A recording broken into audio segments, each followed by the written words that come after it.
Hello, and welcome to Autocracy Now. In this episode, Stalin transforms the Soviet economy.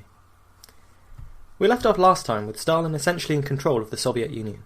Lenin had died, and subsequently, Stalin had started off on the process of deifying him, treating him like a god for political purposes, idolising his memory, and encouraging his personality cult. Now, Lenin himself actually predicted this. He said, quote, "After their death, attempts are made to convert revolutionaries into harmless icons, to canonise them, so to say, and to hallow their names to a certain extent for the consolation of the oppressed classes, and with the object of duping the latter." End quote. So he knew exactly what Stalin was about, but of course this was one of the many things that people never talked about. By 1927, Trotsky, Zinoviev and Kamenev, some of his key rivals, had been expelled from positions of power and authority in the party. Stalin was clearly in the ascendancy, and had begun to install his cronies in positions of power. Civil war and unrest had died down significantly. The economy was gradually recovering from their devastating effects. Russia, for once, seemed to be in some kind of equilibrium, which, in Russian history of this time period, usually means that it's time for some kind of wrecking ball to come in and destroy everything. The Mountain Goats wrote a brilliant song, Heel Turn 2, about a move or a theatrical performance in professional wrestling, where tag teams are often used. A heel turn is when a wrestler who was previously part of one side switches sides suddenly and without warning. I'm not saying that Stalin was a pro-wrestler, but almost as soon as Stalin was sure that he had seen off the united opposition, he executed a perfect heel turn, and started to denounce the NEP. Having aligned himself with the right wing of the party, represented by Bukharan and fellow Politburo members Rykov and Tomsky, and united by their general support of the NEP, this was something of a surprise. Now the NEP, or the New Economic Policy, had been a success story. Under it, the Soviet economy had returned to the state it was before the Great War. Now that doesn't sound like a fantastic achievement, but it must be remembered that in that time they suffered a terrible military defeat by the Germans, then an intense civil war and revolution, and accompanying famines and diseases that killed millions. The fact that only 3 or 4 years after the fighting had stopped, the economy had returned to some semblance of what it was before the disaster was a major achievement. But the pace of change of industrialisation brought on by the NEP was too slow for Stalin and other leading Bolsheviks. This was for a few reasons. The Bolsheviks wanted to modernise the country, partly out of the idealism of socialism, and partly so that Russia could defend herself in future wars. You also need to remember that their Marxist philosophy, where everyone is basically either a bourgeois, landowner or an urban worker, had little room for Russia's agricultural economy, and so they needed Russia to become an industrial nation, and quickly, so that the revolution could go ahead.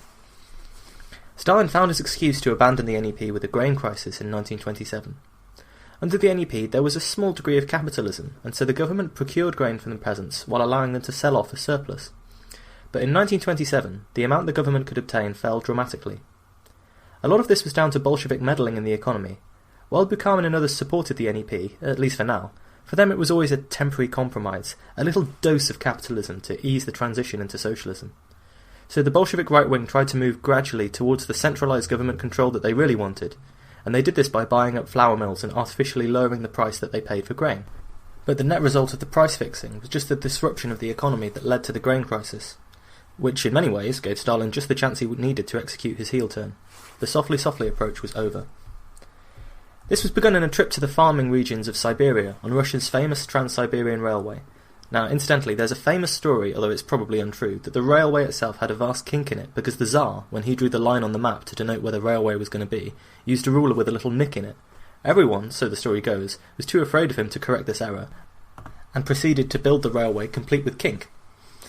This is an anecdotal evidence about the perils of absolute power that goes unquestioned, and see in the dictionary under Stalin for more evidence of that. So, Stalin personally went to Siberia, had a brief look around, maybe had some awkward conversations with the girls he'd met while he was exiled there, and then blamed the grain crisis on kulaks, the wealthy class of peasants who sold their surpluses. They were hoarders, they were capitalists, and they were anti-Bolshevik, so Stalin had them rounded up and arrested en masse. Obviously, Stalin had no interest in genuinely resolving the crisis, but instead using it as an excuse to tighten control over the peasants. Or perhaps it just shows us the inherent paranoia of so many of the Bolsheviks. Failures are not down to accidents or bad policy, or even bad fortune. Everything is always sabotage. In the kulaks, Stalin had an enemy to demonize. Volgokhanov, in his biography Stalin, Triumph and Tragedy, which interestingly was published just around the time the Soviet Union fell, points out that this was the only time that Stalin visited an agricultural region. He knew nothing of the lives of the peasants and the way that a bad harvest could make grain harder to obtain. Montefiore describes the pivot this way, quote, Stalin was a natural radical, and now he shamelessly stole the clothes of the leftists he had just defeated. He and his allies were already talking of a new final revolution, the great turn leftwards to solve the problem of the peasantry and economic backwardness. These Bolsheviks hated the obstinate old world of the peasants. They had to be herded into collective farms, their grain forcibly collected and sold abroad to fund a Malik gallop to create an instant industrial powerhouse that could produce tanks and planes. Private trade of food was stopped. Kulaks were ordered to deliver their grain and prosecuted as speculators if they did not. The villagers themselves were forced into collectives. Anyone who resisted was a kulak enemy." End quote. In Collectivization, the model of the peasantry as small-scale farmers who ate some of what they produced on their land and sold the surplus, or more often had their food requisitioned, was replaced. Farmers were deprived of their land, their animals, their equipment, and forced to work on larger collective farms. Now, the idea behind this was that there could eventually be mechanised farms, and they could be farmed more efficiently with tractors, growing the industrial as well as the agricultural economy, which is more difficult to do when everyone owns their own plot of land. But of course, in effect, the state was depriving the peasants of what little property they had. Collectivization was a forced process, with the volunteers such as 25,000ers from industrial cities, forcing families to move onto collective farms. The overall food supply might have eventually been increased by abandoning these inefficient methods, but it was clear that this was not for the benefit of the peasants, who would own nothing. In effect, the Soviet state was attempting to reduce them back to a sort of red serfdom, with tight government controls and little private ownership. Montefiore quotes a young activist, Lev Kopelev, who took part in the grain raids that began the early part of collectivization. He says, quote, "I was scouring the countryside, searching for hidden grain. I emptied out old folks' storage chests, stopping my ears to the children's crying and the women's wails. I was convinced that I was accomplishing the great and necessary transformation of the countryside." End quote. Those accused of being kulaks were divided into three categories. The first were shot straight away by a local branch of the secret police. The second were deported to Siberia with their property confiscated. And the third group were evicted from their homes and used as forced labour locally. A young lady from one of the collectivised villages provides a harrowing tale. In the interview, which Orlando Feige conducted and which you can access online, Antonina Golovina, whose father was arrested as a kulak, described what his life was really like. She would wake up at 2 or 3 in the morning to find him downstairs, doing odd jobs after a full day in the field harvesting grain. You know, these weren't the wealthy kulaks that Stalin portrayed them to be. This was what was necessary for families like hers to make ends meet, and by modern Western standards we'd think they're barely struggling to get by, and yet they were still demonised as wealthy slackers and saboteurs. In reality, the reason he was called a kulak was because their family was just envied by others in the village for some reason or another. Just as during the Red Terror, the trigger-happy zealotry of local party officials provided a really great way for you to get revenge on people you didn't like. Just accuse them of being a kulak and, hey presto, problem solved. In Antonina's village, some of the more unscrupulous and jealous villagers became keen Komsomol activists, tasked with tracking down kulaks. They used to regularly enter her house and torment her father, accusing him of plotting against Soviet power, even as he tried to reason with them. One exchange grew heated, and the party activist, who was just the head of a local family, said, quote, "I killed your brother and got away with it. I can have you killed as well." Her father lost control of this and attacked the man. For that, he was caught up in dekulakization, arrested and sentenced to 5 years in the Gulag. Antonina herself was deported to a new school, where even the teachers had no mercy. She recalls, "And all of a sudden she started yelling at us, saying, 'You enemies of the people, wretched kulaks, you deserve to be deported. I hope you're all exterminated.' Of course, we were all silent when she started calling us all sorts of things, and in the end she just sent us home." I think it's really important to read some of these interviews because it's just fascinating to see how people look back on their lives and on so many things that seem unthinkable to us now, but that must have been normal then based on the way they discuss them. There is a terrible irony in discussing the human cost of these policies. The irony lies in the use of statistics. Of course, Stalin is supposed to have said that 1 death is a tragedy, 1,000,000 deaths is a statistic. I don't know if he actually said it, but it certainly sums up his attitude pretty well. When I want to explain the magnitude of the disruption caused by the 5-year plans, that between 4 and 6 million kulaks were deported, arrested or executed, for example, I'm falling into the same trap that the Soviet leaders did. Individuals become replaced by statistics in some vast behemothic machine. Targets and numbers are everything. The reality behind what it means to have so many million tons of steel, or 80% of the farms collectivized in a year in the Ukraine, this is as unimaginable to me as it was to Stalin and others in the Politburo, who were divorced from the reality on the ground. I imagine, I hope, that it's unimaginable for most of you, as it is for me, to have agents of the government come to your home, accuse you of hoarding food, steal your possessions, break up your family, deport your father, your brother, your son. Stalin's comment on the policy of dekulakization, When the head is cut off, no one wastes tears on their hair. We can't comprehend the numbers. There was divorce from reality as the Soviet planners who dreamed of utopia and wrote down their dreams of 200% increases in production. There was far from a true understanding of the problem as Stalin was when he scribbled on his notepad, "What is a kulak?"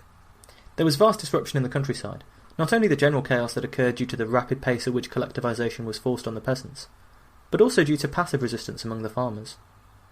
Collectivization looked an awful lot like requisition to them. Many peasants viewed the Soviet government as the Antichrist, and, after all, at the same time as collectivizing the farms, they were fighting their culture battle and attacking the churches, closing them down and seizing their property. If you were superstitious and politically unaware, it would look like the end of days. Better, then, to resist in any way you can. So there are stories of families destroying what little they possessed rather than letting it fall into the hands of the communists, or refusing to work on the new collective farms they'd been forced towards. Farm animals were killed, seized, or simply starved in the absence of anyone to feed them or anything to feed them with. It would take until the 1950s for the number of farm animals in the USSR to return to the levels before collectivization started. Now, the initial disruption was so dreadful and had such a negative impact that Stalin was forced to backtrack. He had the gall to publish this temporary halt to collectivization as an article under the title "Dizzy with Success." Stalin wrote, "The Soviet government's successes in the sphere of the collective farm movement are now being spoken of by everyone. Even our enemies are forced to admit that the successes are substantial, and they really are very great. But the successes have their seamy side, especially when they're attained with comparative ease, unexpectedly, so to speak. Such successes sometimes induce a spirit of vanity and conceit. We can achieve anything. There's nothing we can't do. People not infrequently become intoxicated by such successes. They become dizzy with success, lose all sense of proportion and the capacity to understand realities. They show a tendency to overrate their own strength, and to underrate the strength of the enemy. Adventurous attempts are made to solve all questions of socialist construction in a trice. It cannot be said that these dangerous and harmful sentiments are widespread in the ranks of our party, but they do exist in our party, and there are no grounds for asserting that they will not become stronger. And if they should be allowed free scope, there can be no doubt that the collective farm movement will be considerably weakened, and the danger of its breaking down may become a reality."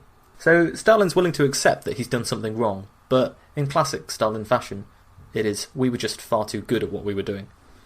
He later blames the forced collectivization on overzealous underlings. You just didn't explain it properly.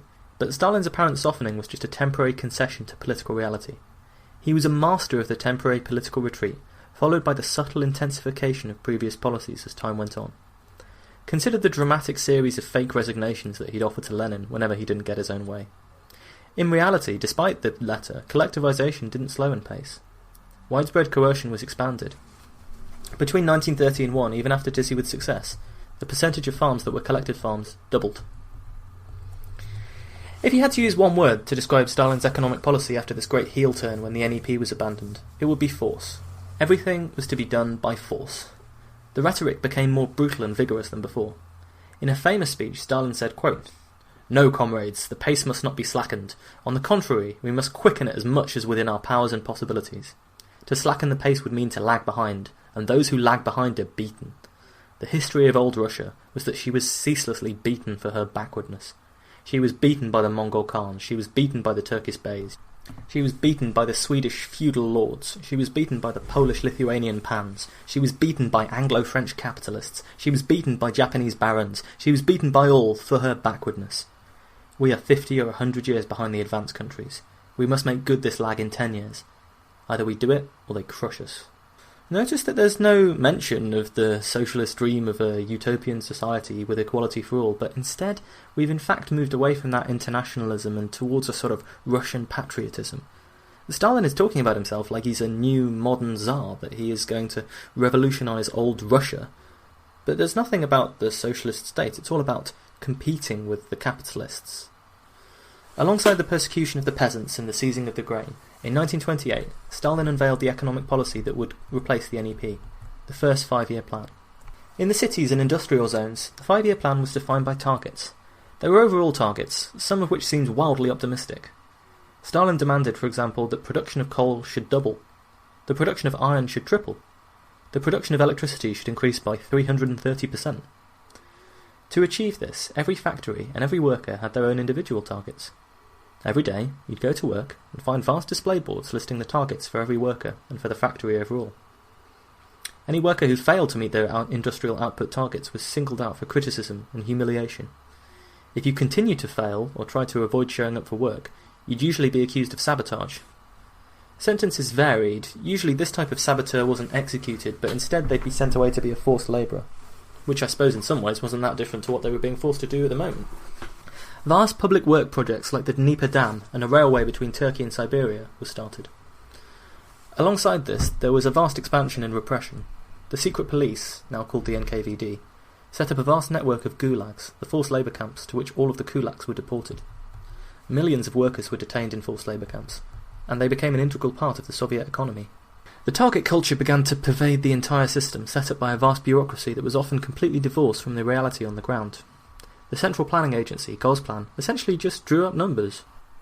Stalin demanded a 110% increase in coal production, 200% increase in iron production, 335% increase in electric power. That's what they had to do. The plan insisted that the USSR should produce so many million tons of coal, so many million tons of steel, etc. No account was made for any natural economic variation or the laws of supply and demand. This was a centrally planned economy.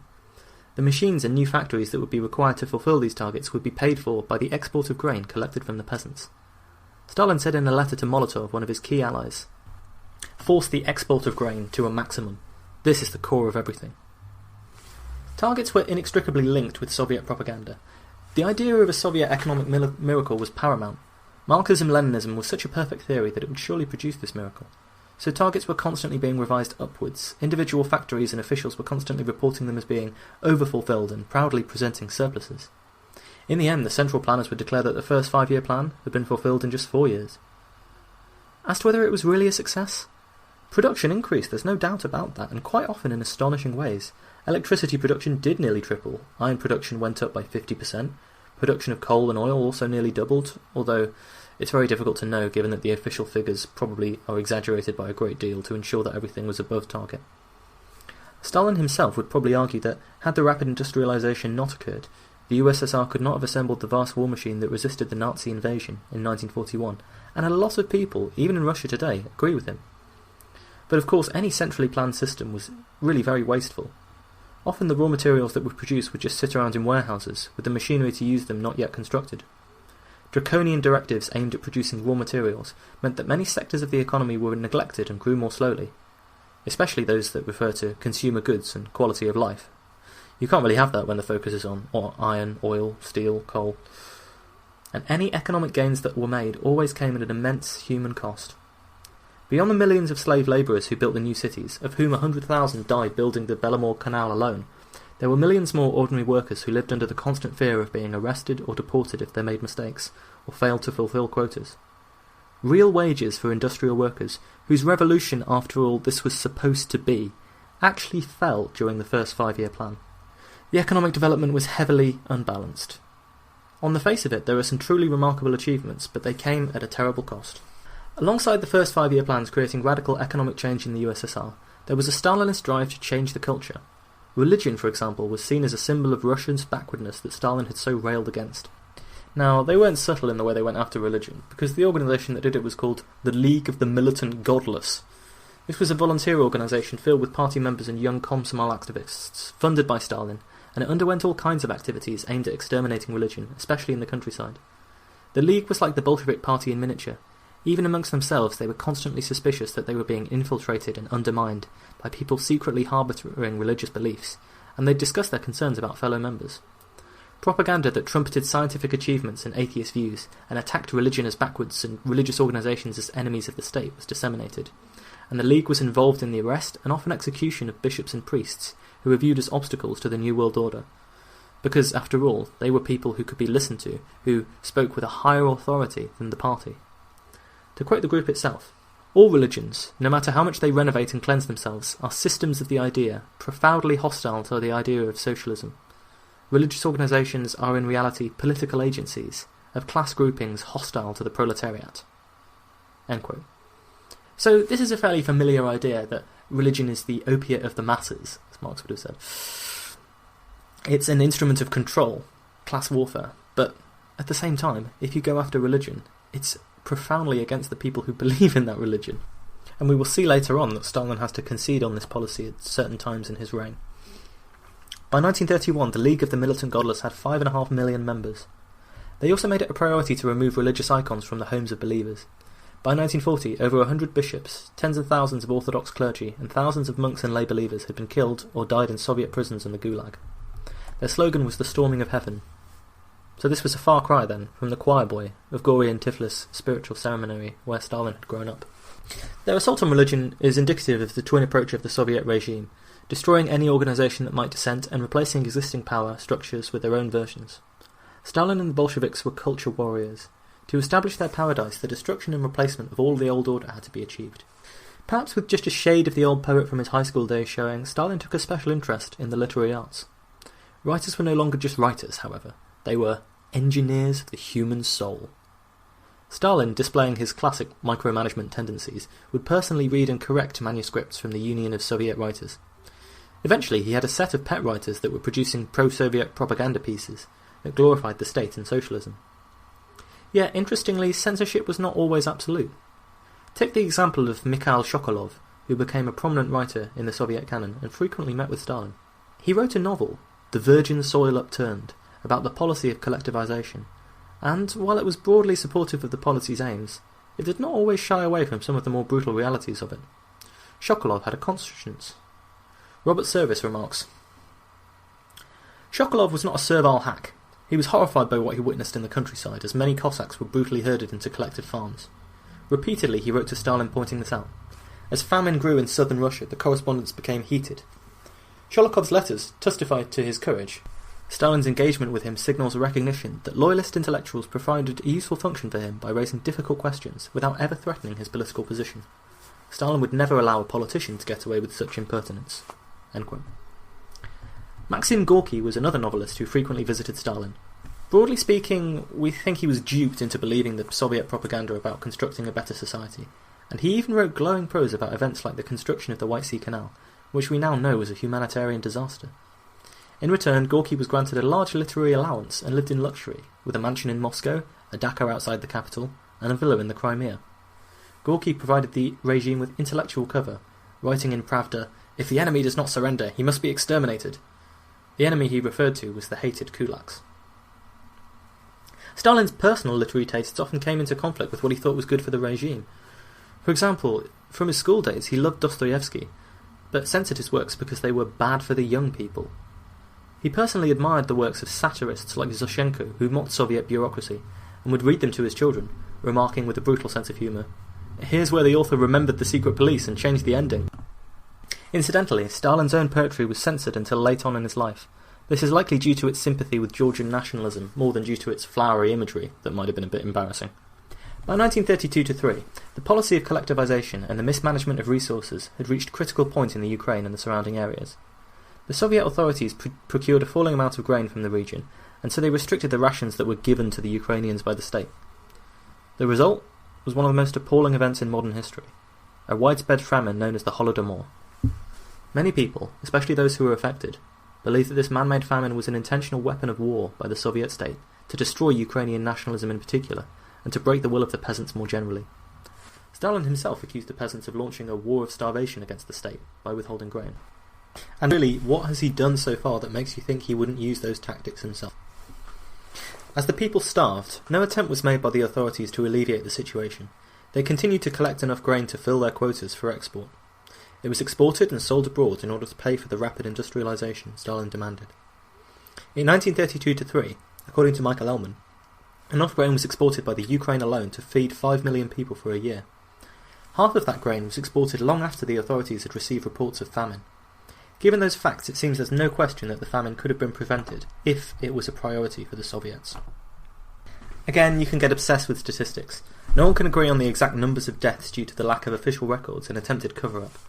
All scholars agree, however, that millions of people died from the famine. But I'm not going to go with statistics, and instead I'm going to read out some first-hand accounts from people who were there. Here's one. On March 28, 1933, we were shocked by the news that Miron Yemets and his wife Maria had become cannibals. Having cut off their children's heads, they salted them away for meat. The neighbours smelled meat frying and the smoke coming from their chimney, and, noticing the absence of children, went into the house. When they were asked about the children, the parents began to weep and told the whole story.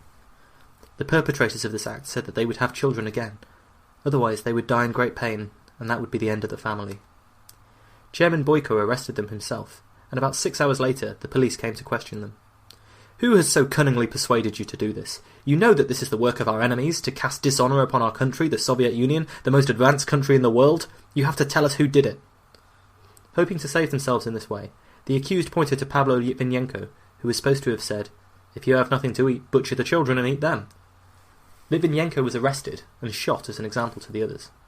Myron and Maria were sentenced to 10 years in prison. However, they were shot about 3 months later because the Soviet government was ashamed to let them live. At the end of March or the beginning of April, a big department store was opened in Hadyach on Polyevsk Street, by the park, across the street from Lenin's monument. It was called Turksin. Stocked very well, even with goods from abroad, it had one fault, that of selling only for platinum, gold, silver, or precious stones.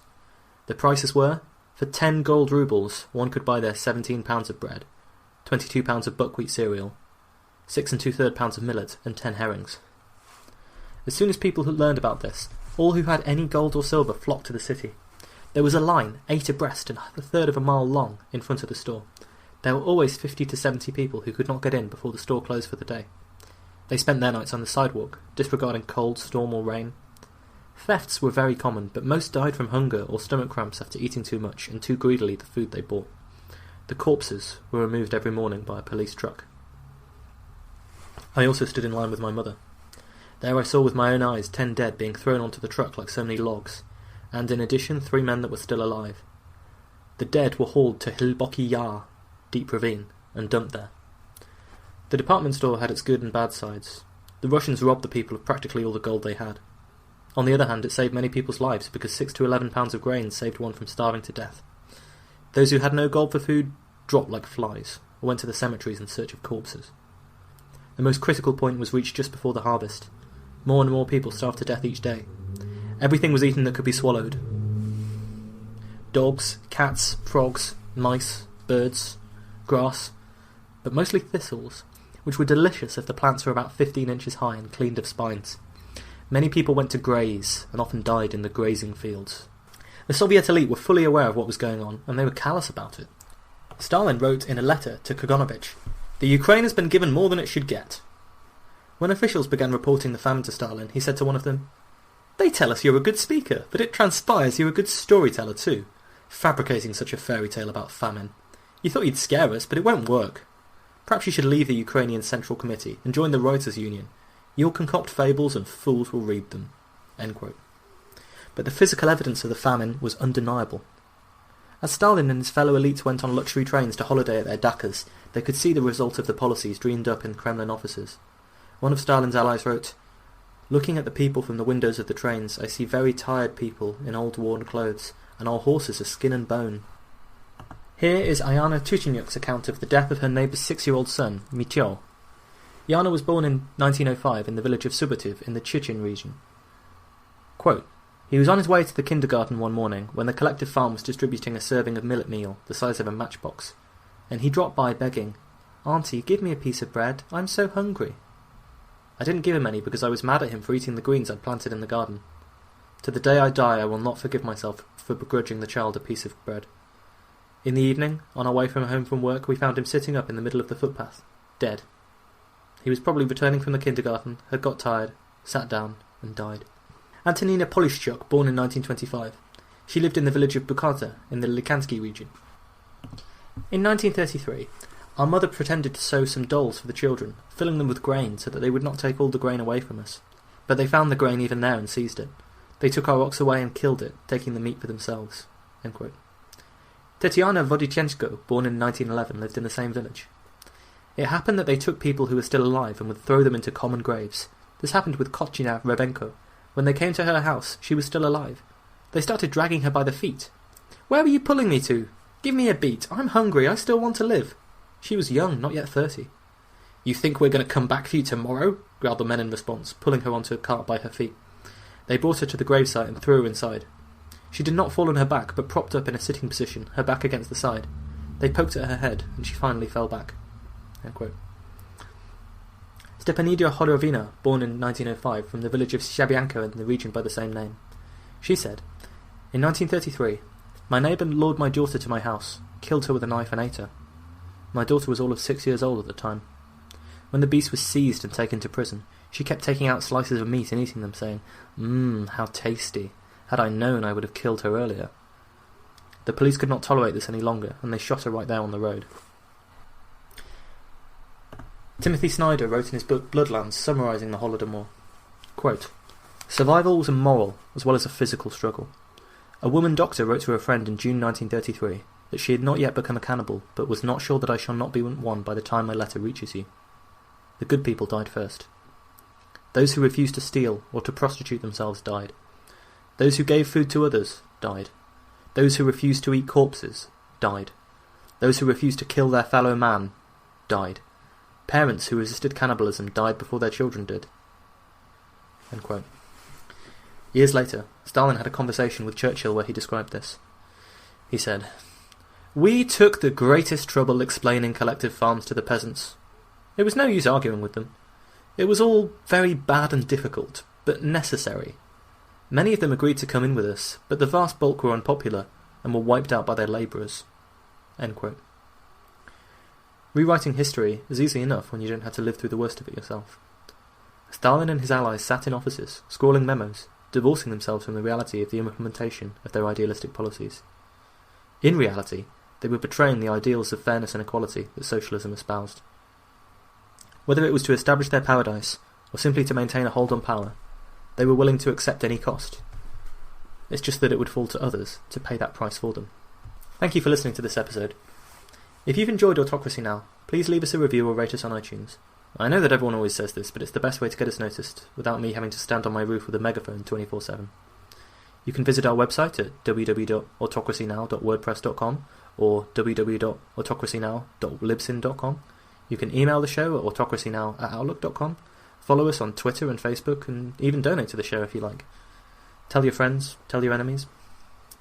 Next episode, I'm going to loop back around and deal with the developments in Stalin's personal and political life between 1929 and 33, as the vast economic and social changes in the Soviet Union were taking place.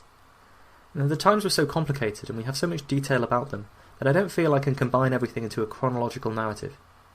So keep in mind that as these personal events occur, the political occur at the same time. Which is in the foreground and which is in the background probably depends on your perspective. We will discuss the changing of the guard between his old allies of convenience like Bukharan and a new set of loyalists, and we will discuss the unhappy fate of Nadya Stalin. Hello, and welcome to Autocracy Now. Episode 5 of Stalin, Nadya and Kirov.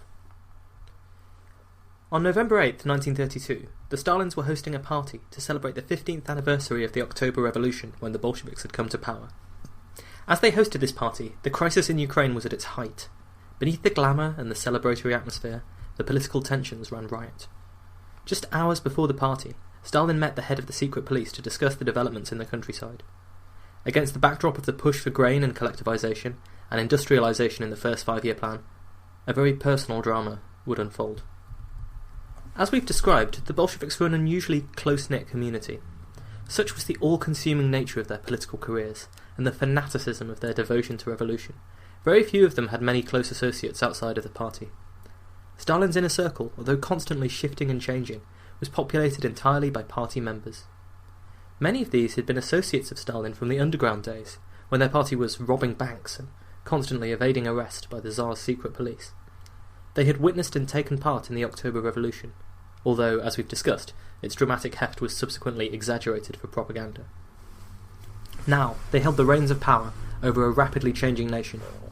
Stalin and Nadya were the power couple at the centre of this web of connections and influence. Stalin was already occasionally referred to by the title of vozhd, or leader, although often not to his face. Yet their marriage had been strained for years, by his workaholism and callousness, and by her mental instability and desire to be more than just a housewife. Everyone could see it. Most of the Bolshevik magnates, unsympathetic, sided with Stalin, telling him that his wife was quite impossible to deal with at times. The rollercoaster of the marriage, feverish declarations of love, interspersed with dramatic episodes where Nadya would declare she was leaving and taking the children with her, was surely taking its emotional toll on both of them. Nadya had dressed up unusually for the dinner party, exchanging the usual drab Bolshevik modestness for a black dress with embroidered red roses imported from Berlin. Her brother, who'd served in the armed forces, had brought it home for her in some such special occasion. Stalin didn't seem to notice, He spent the evening flirting with the wife of a Red Army commander. Apparently his preferred method of flirtation was throwing bits of bread at the lady, an actress who was rumoured to have all kinds of affairs behind her husband's back. Perhaps when you're in charge of the Soviet superstate, the allure of power can overcome a lack of flirtatious finesse. Certainly, by all accounts, Stalin had plenty of admirers. There are even some rather dramatic pieces of fan mail that arise from the newly opened USSR archives that sound like the kind of thing your average boy band pop star has to put up with. It's also clear and understandable that this flirtation made Nadya jealous. Apparently the tipping point came when Stalin toasted the destruction of the enemies of the state at the dinner, standard, cheerful, dinner-time toast, and noticed that Nadya wasn't drinking. Maybe she couldn't tolerate the thought that this destruction meant mass starvation for innocent peasants. Maybe she was just personally irritated at Stalin for flirting with another woman and ignoring her. "Hey you, have a drink!" yelled Stalin to Nadya. "My name isn't Hey! Shut up!" yelled Nadya in response. She stormed out of the room, followed by the wife of a party comrade. Stalin, probably well on the way to drunkenness at this point, didn't see the point in going after her. "What a fool," he's said to have muttered under his breath. Given all that we know about their marriage, Nadya storming off in a huff over some slight, real or imagined, was probably a fairly regular occurrence. Stalin, determined not to let it ruin his evening, went off to an after-party and returned to his apartment in the early hours of the morning. There were rumours that during this time he had an illicit rendezvous with an unknown woman, and this was reported to Nadya by an inexperienced guard when she asked where he was. Whatever the real case may be, he didn't return home until late, and probably rolled in drunk. Without checking on his wife, he went straight to his own bed, in a room on the other side of the apartment. Nadya, for her part, composed a vicious letter to Stalin, a letter that their daughter Svetlana would later describe as terrible.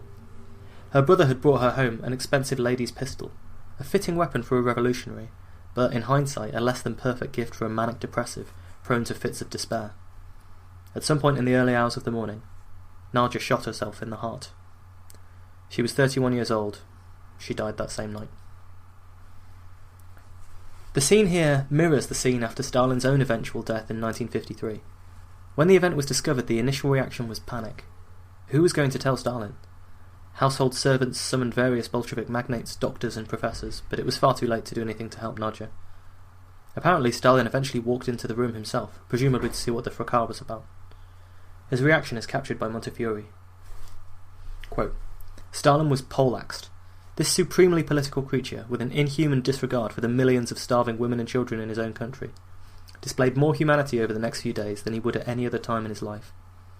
Olga, Nadya's mother, an elegant lady of independent spirit who had known Stalin so long and always regretted her daughter's behaviour, hurried into the dining room, where a broken Stalin was still absorbing the news. Doctors had arrived, and they offered the heartbroken mother some valerian drops, the Valium of the 1930s, but she could not drink them. Stalin staggered towards her. "I'll drink them," he said, and downed the whole dose. He saw the body and the letter which, his daughter wrote, shocked and wounded him grievously. The man of steel was a shambles, knocked sideways, exploding in fits of rage, blaming anyone else, even the books she was reading, before subsiding in despair. Then he claimed he resigned from power. He too was going to kill himself, saying, "I can't go on living like this." End quote. Although Stalin was given to the dramatic flair when things went wrong, this level of depression was unprecedented, and he was kept under suicide watch by his associates for several days, until he calmed down and was able to resume public life. It's impossible to know what impact this tragic event had on Stalin, personally and politically. He always had shown himself to be a callous merchant of death. Perhaps all it did was further harden his resolve and bitterness. And it's very easy to fit historical figures into a narrative. This was the moment where they became the monster that we know them to be. Real people aren't like that. They don't transition that suddenly, in most cases. Yet, beyond the tragedy of a loved one's death, the suicide was a personal repudiation of Stalin. Svetlana, his daughter, wrote that he was too smart not to realise that people always commit suicide in order to punish someone. It seems that when Stalin discussed this event, he underwent the range of emotion that people often do in this circumstance. Half the time he blamed Nadya, crying, "She's crippled me and abandoned the children. She left me like an enemy." On occasion, even Stalin felt that he was at fault, saying, "I couldn't save you," over her funeral casket, and once, quite bizarrely in my view, admitting, "I wasn't the best husband. I never had time to take her to the cinema." After 1932, so many of the Bolshevik inner circle said that Stalin changed. Whether it was the immense political pressure of the famine in the Ukraine, having so much blood on his hands, or the personal sense of guilt and betrayal at his wife's death, we cannot know. In her room, a political pamphlet written by Stalin's opponents was discovered, which has led a lot of people to speculate that Stalin took this as a political repudiation as well as a personal one.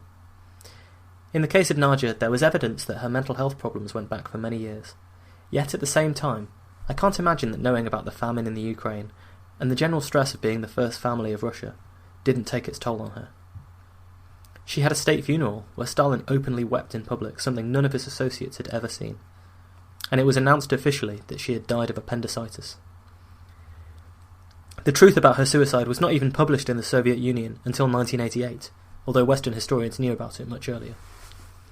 Her suicide had a terrible effect on the Stalin children, who had already been distant from both of their parents for political reasons. Svetlana, who was only 6, was not informed what had happened, and a year after her death was still asking when her mother would return from abroad. The eldest son, Vasily, who had already been somewhat rough around the edges, became by many accounts a violent little princeling who was desperately unhappy, seeking the approval of his distant father and substituting his absent parenthood with the nearest father figures to hand, his bodyguards. Stalin would later, in private, regret that he had not been there for his children, in the same way as he had not been there for his wives. But it should have been clear from the start where his priorities in life really were.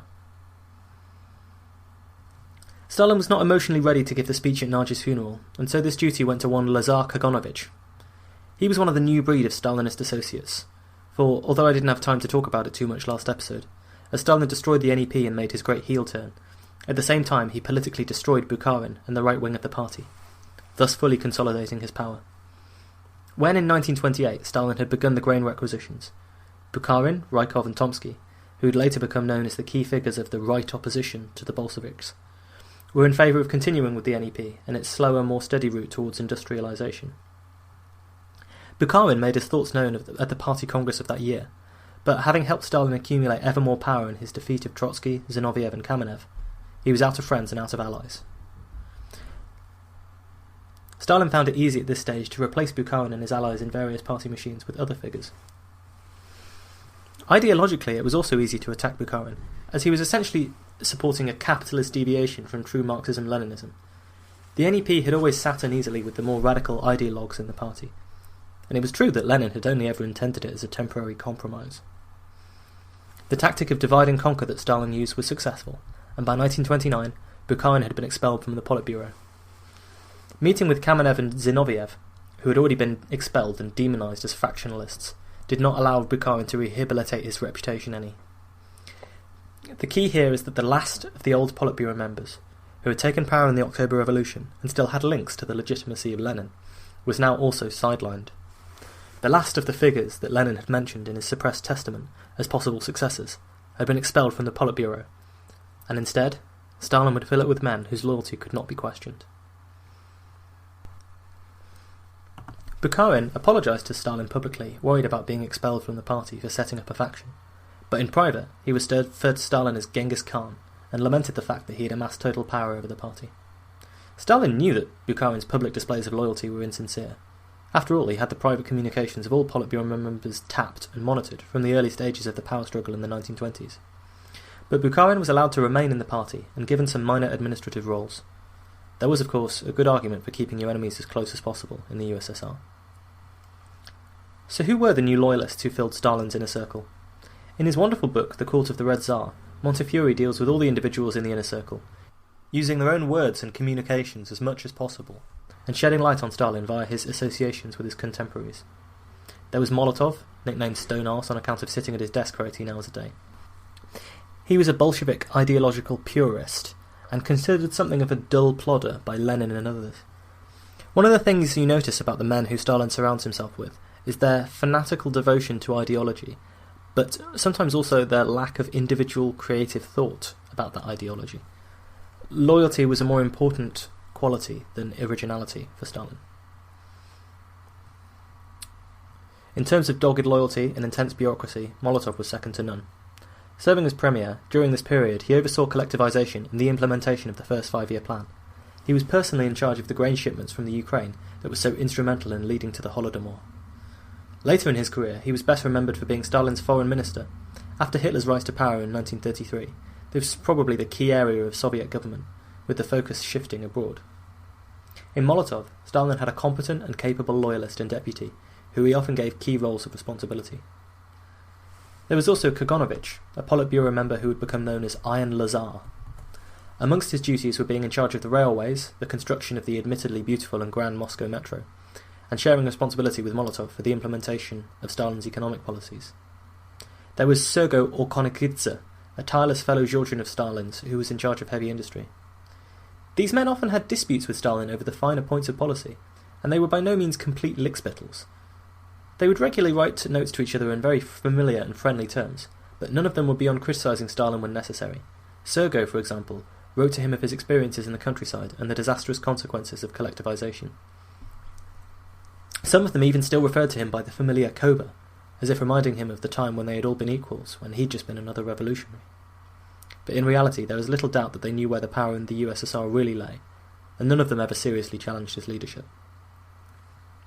Far less questionable in terms of blind, slavish loyalty, and one of the more repugnant characters you come across, was Lavrenti Beria.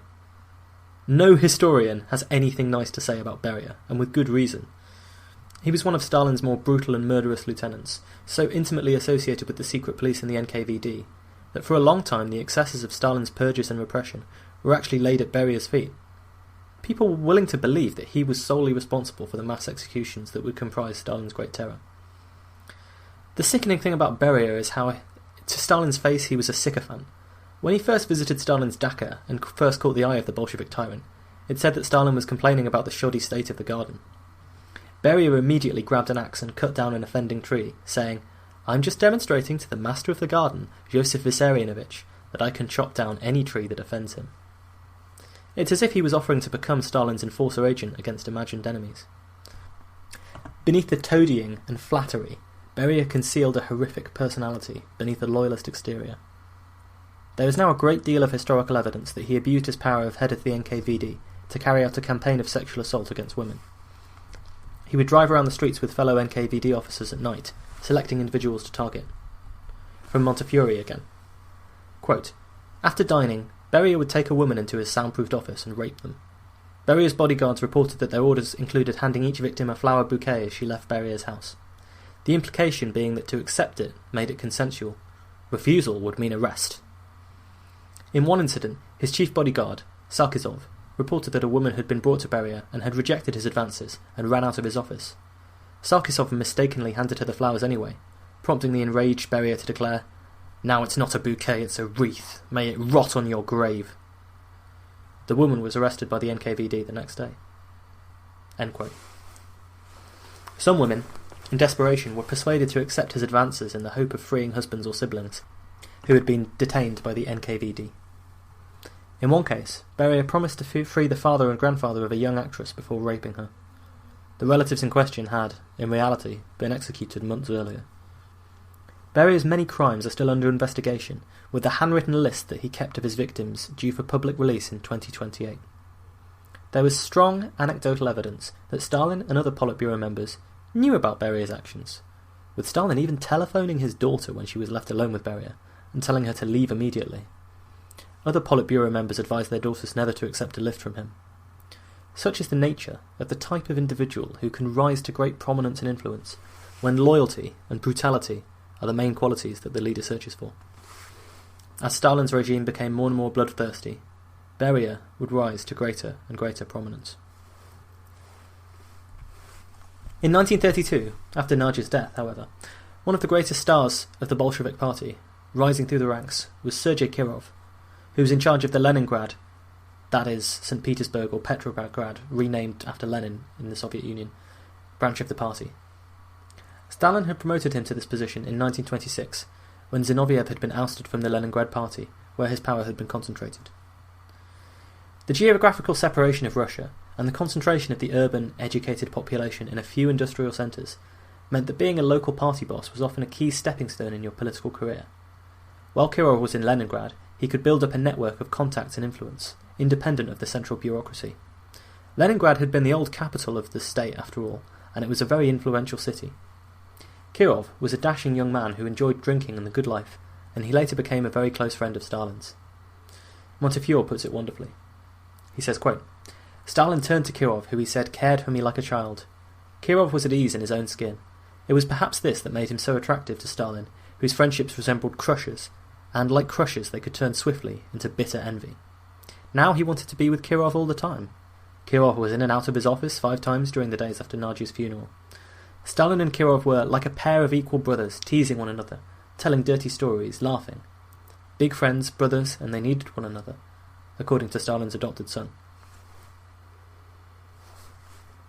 With his new circle of loyalist associates, and still recovering from the personal tragedy of Nadya's death, perhaps Stalin wanted to throw himself into political matters more. In 1933, a rip-roaring speech declaring the successes of collectivization and the first 5-year plan was delivered to a leading of key Bolsheviks. And Stalin could indeed point to a lot of achievements, although many of them were exaggerated and achieved at a terrible cost. The Baltic White Sea Canal had been completed in just a few years and spanned over 200 miles, but it had required the slave labour of nearly 200,000 political prisoners, of whom more than 10% had died in the process. The terrible famine that was still occurring in the Ukraine was of course not mentioned. Yet beneath the propaganda, bombast and bluster of the endlessly overfulfilled quotas and an economic miracle, there were rumblings of discontent in the Stalinist regime. On the eve of the 17th Party Congress, when the state newspaper Pravda was reporting, quote, "Stalin, the appearance of the ardently loved Vozhd leader, whose name is inseparably linked with all the victories scored by the proletariat, by the Soviet Union, was greeted with tumultuous ovations." End quote. While this was still being reported in Pravda, there were secret meetings going on between various local party leaders. The strain and horror of Stalin's brutality, along with the kind of personal grievances that always accrue in a system full of ambitious people, led to a conspiracy. Kirov was approached and sounded out by a group of regional party leaders, and was asked if he would consider replacing Stalin in the leadership one day.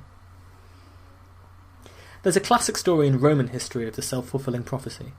The prefect Macrinus, one of his duties was to read the Emperor Caracalla's post, and one day he received a letter concerning a prophecy. The prophecy stated that Caracalla would be overthrown, and he, Macrinus, would be the next emperor. Now, what could Macrinus do? If Caracalla discovered the prophecy, Macrinus would surely be killed, even if he dutifully reported it to the emperor.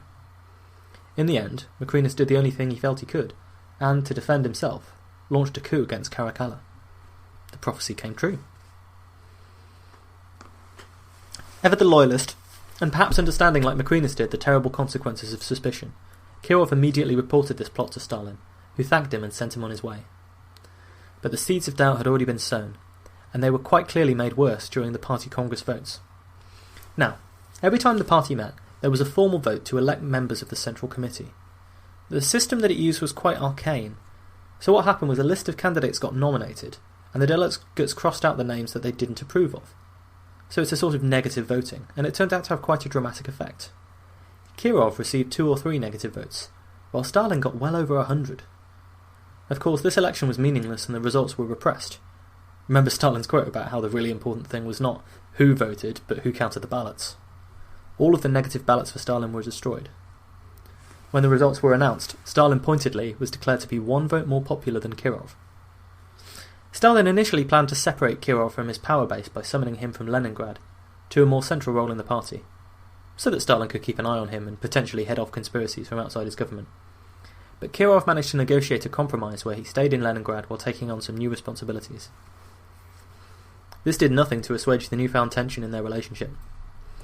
Montefiore points out that on June 30th, 1933, while all this was going on, Hitler's Night of the Long Knives occurred, when he dramatically disposed of his own internal party rivals through a sudden series of arrests. Stalin himself commented, "Some fellow that Hitler. Splendid, that's a deed of some skill."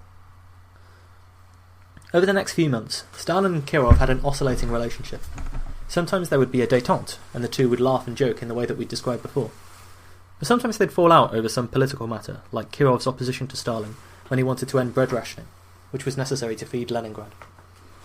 When Kirov and Beria visited the city of Baku together, Kirov fell mysteriously ill, and doctors were baffled by his symptoms, which ended up being very severe. He even suffered a heart attack. Beria, who would end up with quite the track record as a poisoner, has not escaped this incident free of suspicion. But a few weeks later, Kirov and Stalin were once again embracing in the private carriage of his train. It was not in Stalin's nature to telegraph his political actions ahead of time.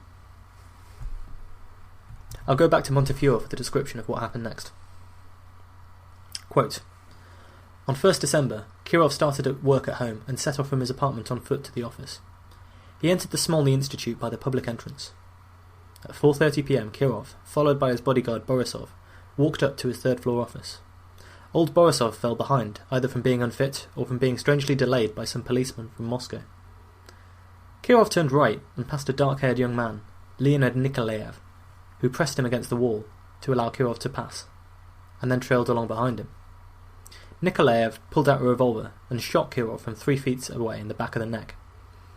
He then turned the pistol on himself and squeezed the trigger, but an electrician working nearby somehow knocked him down, and the second bullet hit the ceiling. Borisov the guard staggered up breathlessly, and Kirov fell face down, head turned to the right, his cap's peak resting on the floor, and still gripping his briefcase. A Bolshevik workaholic to the last." End quote. It is often wise to be wary of pointing to specific turning points in history. So often, for the sake of narrative convenience, we miss out on the subtleties of wider trends and forces, so that we can tell a more dramatic story. It seems inevitable to me that Stalin's paranoia would eventually have forced him to start turning on his rivals and enemies within the party. Bolshevism was obsessed with the elimination of these internal rivals. But the murder of Kirov was a turning point in Stalin's regime in 2 key ways. First, it was really one of the first times that violence and murder had been used against a former ally and friend in order to head off a potential coup attempt. Remember that previous Old Bolsheviks had been demoted and exiled rather than killed. And second, it gave Stalin the excuse he needed to organise a wider purge. As soon as Stalin was informed of the murder, he announced that Kirov had been assassinated and that it was the left opposition of Zinoviev, Kamenev and Trotsky who were responsible for the murder. The reality of the situation and of ultimate responsibility is less clear. Nikolaev was a malcontent, likely blaming Kirov for his own lack of political success. He was unemployed, he was in debt, and there were strong suspicions that Kirov, who was no stranger to womanizing, was having an affair with his wife. He visited Kirov's office a few weeks before armed with a pistol, in violation of the law, but the NKVD secret police mysteriously released him, and their security around Kirov was very lax for a man who was so important. Did Stalin order the murder? Or did he simply instruct the NKVD to allow it to happen?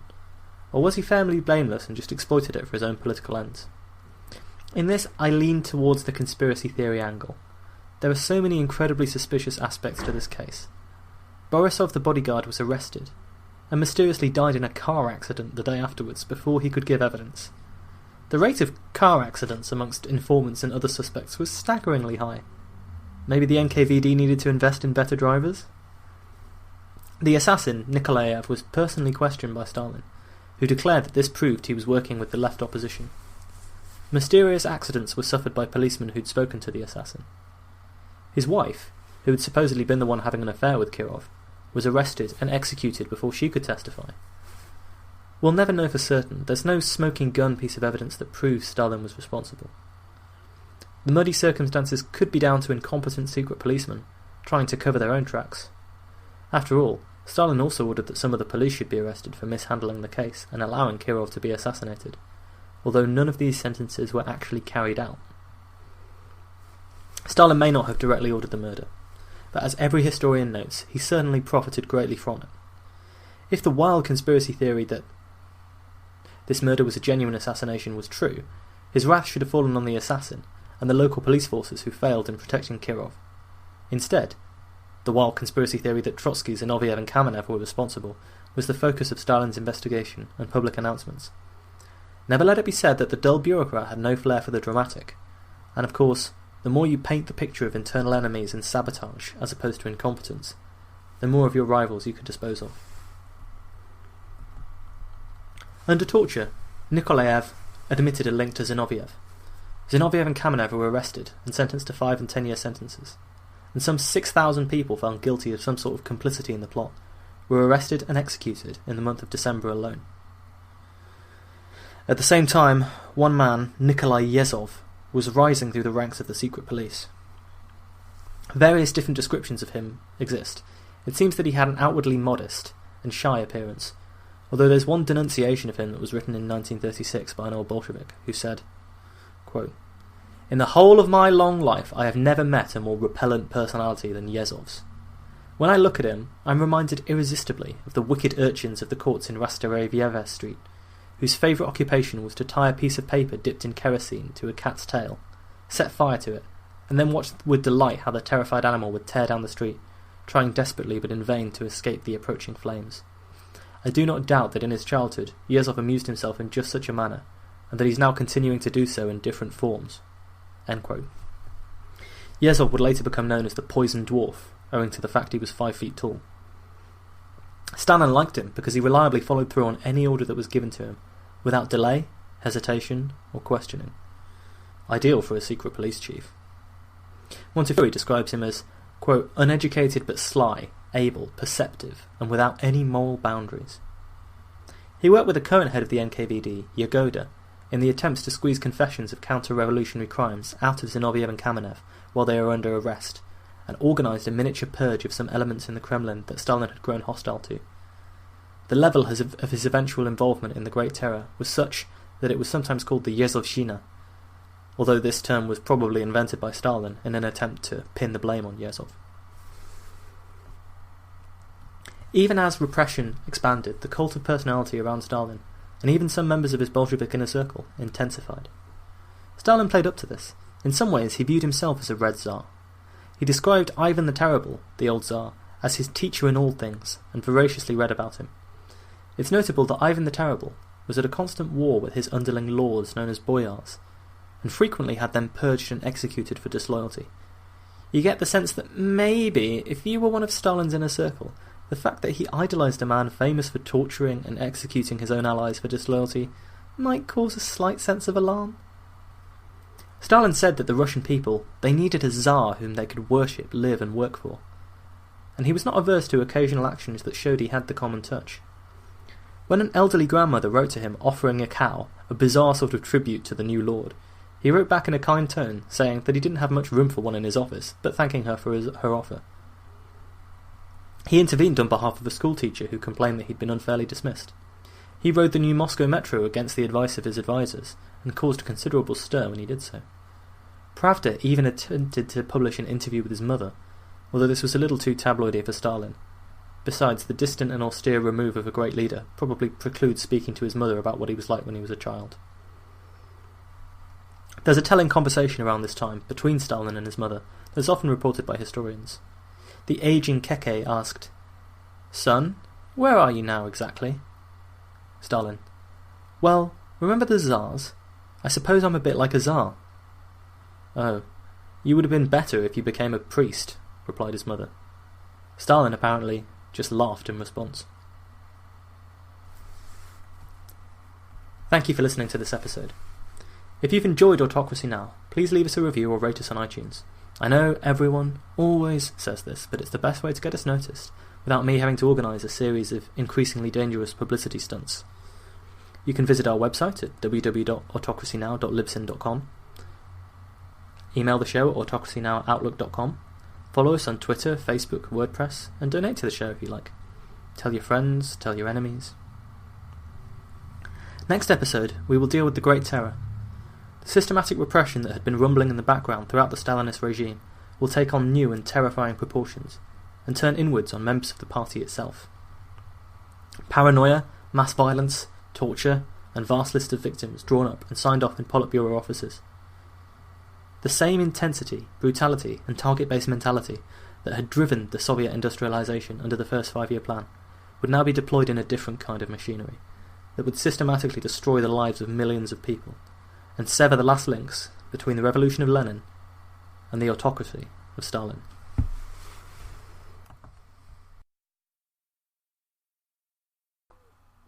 Hello, and welcome to Autocracy Now. As part of our series on Stalin, today's episode is The Great Terror, Part 1, Devouring the Children. Like Saturn, the revolution devours its children. This phrase was coined by Jacques Dupin, a French royalist during the era of the French Revolution. During the Great Terror, Robespierre and Saint-Just, both intellectual, idealistic men, were convinced of the necessity for the revolution's survival for their old allies to be liquidated. The men who had stormed the Bastille and triggered the original revolution, such as Georges Danton and Camille Desmoulins, would be executed on vague, trumped-up charges. Lenin and Stalin had admired Robespierre's insistence that the revolution had to occur hand-in-hand with terror. History doesn't repeat itself, but it certainly rhymes a lot of the time. On the 19th of August 1936, 16 demoralised and broken men made their way into the Grand October Hall in the House of Unions in Moscow. Amongst them were the star defendants of Zinoviev and Kamenev, these men who had rubbed shoulders with Lenin and played crucial roles in the early stages of the revolution. They were to be put on trial, accused of orchestrating one of the most extraordinary conspiracies in political history. These men, former prominent Bolsheviks, were accused of organising a vast and shadowy secret movement, collaborating with the Germans, Mensheviks, and other suppressed political parties and forces within Russia. Not only that, but even when they had been storming the Winter Palace in 1917, they were accused of having been secret agents in the pay of the British government. Why exactly the British government would want to overthrow the Tsar and replace him with a Bolshevik party that immediately pulled out of the war with Germany, thus freeing up German armies to fight in the trenches against the British, was never really explained. The crimes that they were accused of? Plotting the assassination of Stalin and a whole host of his underlings, and succeeding in the assassination of Kirov in 1934, with the ultimate aim of overthrowing the Soviet state in a vast counter-revolution. This was no ordinary trial. We've already discussed how the judicial branch of government in Russia had always been an arm of the executive branch, and how the Bolsheviks had used it to fulfill their political goals. But the great Moscow trials at the start of the Great Terror took this to new heights. It was no trial at all, but a piece of political theatre. Every single one of the defendants confessed to the crimes they were accused of in full. Indeed, 5 out of the 16 defendants were plants from the NKVD secret police, whose sole purpose was to implicate the others. The case against Zinoviev and Kamenev were full of holes. Stalin had written the charge sheet and the confessions himself. Montefiore describes him as, quote, revelling in his hyperbolic talent as a hack playwright. And you can imagine the Machiavellian glee of the artist getting to manipulate the script, forcing his old adversaries to humiliate themselves and dance around like puppets. After all, what could be a finer show for the politically theatric than having your enemies condemn themselves and support your conspiracy theories? Here, in Stalin, I feel like we see the Georgian code of conduct of his school days. We see his ability and desire not to just defeat his opponents, but to crush them utterly. There's more to it, though. If an enemy dies unrepentant or languishes in prison for dissent, they might be remembered as a martyr. But if they're forced to confess to opposing Stalin to undermine the state, and being in the pay of capitalists and so on, doubt is thrown on them and their criticisms are discredited. So we see the vengeful Georgian Abrek of the mountains, but we also see the prima donna who threatened resignation multiple times to receive reassurance from Lenin. We see the fan of drama. The reality, as Stalin surely knew even as he was writing up the charge sheets, was that this grand conspiracy was impossible. Perhaps Zinoviev and Kamenev had access to grind, and maybe they were even on the lookout for opportunities to foment revolution against Stalin, but the ludicrous charge sheet against them was filled with conspiracies that Stalin himself surely did not believe as he was writing them. So this was less about dealing with a genuine perceived threat and more about humiliating old rivals and sending a message to new ones about what happens when you dare to defy Stalin's power. There was no material evidence against them, except, bizarrely, a forged passport from Honduras that was supposedly evidence that Zinoviev and Kamenev had been communicating with the exiled Trotsky. The case presented by the authorities had glaring logical holes. For example, the court was told that Trotsky's son had ordered the assassinations in the Hotel Bristol in Denmark, but it turned out this hotel had been demolished in 1917. Stalin was furious with this embarrassing lapse, which did little to convince the few foreign journalists present that the charges were genuine. He shouted, "What the devil did you need the hotel for? You should have said the railway station. The railway station is always there." Yet despite these obvious errors and the lack of evidence, the defendants made complete and grovelling confessions of guilt. Lev Kamenev said, "I, Kamenev, together with Zinoviev and Trotsky, organised and guided this conspiracy. My motives? I had become convinced that the party's, Stalin's policy, was successful and victorious. We, the opposition, had banked on a split in the party, but this hope proved groundless. We could no longer count on any serious domestic difficulties to allow us to overthrow Stalin's power. We were actuated by boundless hatred and lust for power." Grigory Zinoviev also confessed, "I would like to repeat that I am fully and utterly guilty. I am guilty of having been the organiser, second only to Trotsky, of the bloc whose chosen task was the killing of Stalin. I was the principal organiser of Kirov's assassination. The party saw where we were going and warned us. Stalin warned us scores of times, but we did not heed these warnings. We entered into an alliance with Trotsky." End quote. The reason for these confessions, of course, was that both men had been subjected to prolonged psychological torture by the NKVD. Stalin's order to the NKVD had been simple and cold. "Mount your prisoner, and do not dismount until they have confessed." End quote. Yezhov, the poisoned dwarf who was rapidly rising towards becoming the head of the NKVD, promised the witnesses their lives and the safety of their families in exchange for these dramatic confessions and for testifying against their fellow Bolsheviks. The great soullessness of the Soviet state and the Kafkaesque nature of being accused by it was known to Stalin and illustrated in a conversation he had with one of the policemen during the confessions. Stalin: "You think Kamenev may not confess?" Policeman: "I don't know." Stalin: "You don't know? Do you know how much our state weighs with all the factories, machines, the army with all the armaments and the navy? Think it over and tell me."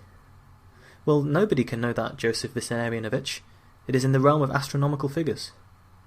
"Well, and can one man withstand the pressure of that astronomical weight?" "No, Comrade Stalin." "Very well then, do not return until you have the confession of Kamenev." The secret deal that these men had made with the NKVD is revealed by Kamenev's final remarks in the trial, which are telling. They required to play their parts in the drama right until the end, of course, but Kamenev veered off script. He said, "I should like to say just a few words to my children. I have 2 children. One is an army pilot, the other a young pioneer. Whatever the sentence may be, I consider it just. Together with the people, follow where Stalin leads." End quote. By referring to his sons as loyal servants of the state, Kamenev clearly hoped that they would be spared. It is very likely at this stage that he knew any promises made about his own life weren't going to be kept. Not that it did him any good to please for his family's life, because both boys would later be shot. On the other side of the trial was the special prosecutor, Vyshinsky, who had once shared a cell with Stalin. This man, who Western journalists described as resembling a prosperous stockbroker, launched into vicious attacks on the defendants, designed to whip people up into a frenzy. In his summing up, he cried, quote, "These mad dogs of capitalism tried to tear limb from limb the best of our Soviet land. I demand that these mad dogs be shot, every one of them." End quote. This fury was echoed in Pravda's headlines the next day. "Crush the loathsome creatures, the mad dogs must be shot." So as you can see, Pravda was fractionally worse than the Daily Mail. The attempt to whip up public fury and outrage, and thus unite the people of the USSR against a common enemy, fits in with everything we've said about the Bolshevik siege mentality. The system, to an extent, needed people to unite against and persecute, justifications of the fanaticism and harsh wartime social and economic policies, and ultimately it needed people to blame for the gap between the socialist dream and the reality of the socialist state. It reminds me a little bit of some of the politics of today. Obviously, the Bolsheviks did not campaign politically per se. They rejected democracy and the Duma parliament when it no longer suited their aims. But they did appeal to the people, and they did so on this platform of a revolutionary struggle against a common enemy. It was this fanatical idea of the struggle that motivated them throughout the Civil War. Being a defender of the revolution was key. The same attitude was brought to economic policy, where fanaticism was still the order of the day. The Stakhanovite movement, which flourished under the 5-year plans, where individual workers were celebrated for completing impossible feats of coal mining or steel production, was a prime example of this. The original Stakhanov was a man who'd broken the record for coal mining, although it turned out that he did so with the use of some additional equipment, so the goal that he set for others to follow was just ridiculous and not especially fair. Idealism about the revolution and paranoia about it being undermined, they went hand in hand. Like so many figures who promise radical change, and then suddenly find themselves in a position of power, the Bolsheviks found that it was easier to rail against enemies than to construct the paradise that they'd promised and dreamed of. The politics of the outsider movement don't always adapt well to holding the reins of authority in a vast state like Russia. So, just as Stalin had frantically pursued power and radical economic change, he now fanatically wreaked vengeance upon his enemies within the Bolshevik party. If you've ever suffered from insomnia, maybe on the day before a big exam or job interview, you can probably imagine perhaps 1,000th of what the trial defendants felt. The guilty verdict, when it came with the inevitability of the rising sun and the bird song informing you that it's time to face another day. But for these men and women, it would be their last day. Stalin was holidaying in Sochi, and 3 hours later, he ordered the executions of the prisoners. Stalin never personally attended torture or executions, but he knew plenty of men who were willing, if not eager, to carry out the work. In reading about this, I often wonder how I would react to the knowledge that I was about to be executed. It's one of those human experiences that's happened across the generations in countries across the world, having that knowledge that in a few hours you'll die a violent death. Charles I, when he was about to be executed by Parliament, spent the night with his family and slept a little. Louis XV, when he was due to be executed by French revolutionaries, spent his time reading about Charles I, the one man who might feasibly know what he was going through. There's a universality to death which unites all human beings. There's that famous Bukowski quote about it. We're all going to die, all of us. What a circus. That alone should make us love each other, but it doesn't. We are terrorised and flattened by trivialities. We're eaten up by nothing. End quote. And a lot of people were going to be eaten up by nothing in the Great Terror. I guess it's one of those questions, like a lot of moral dilemma questions, where there's probably a gap between what we say we'd do and what we fear we'd do. Apparently, Zinoviev and Kamenev were at opposite ends of the spectrum. Kamenev stoically accepted his fate and told Zinoviev to die with dignity, while Zinoviev begged and pleaded with the guards to call Stalin, who'd promised to save their lives. The end result for both of them was the same. They were shot through the back of the head. This fate is echoed in George Orwell's 1984, A Denunciation of Stalinism, where Winston Smith, the protagonist, writes in his diary feverishly, "They'll shoot me, I don't care. They'll shoot me, I don't care. They'll shoot me in the back of the neck, I don't care. They always shoot me in the back of the neck, I don't care." Apparently, the bullets were retrieved, cleaned, labelled Zinoviev and Kamenev, and kept by Yagoda, the current head of the NKVD. As for Stalin, he didn't watch these executions himself. But, just like the monarchs of old, he had his court jesters who'd entertain him. In this case, his personal bodyguard's head, Pauka, would entertain him.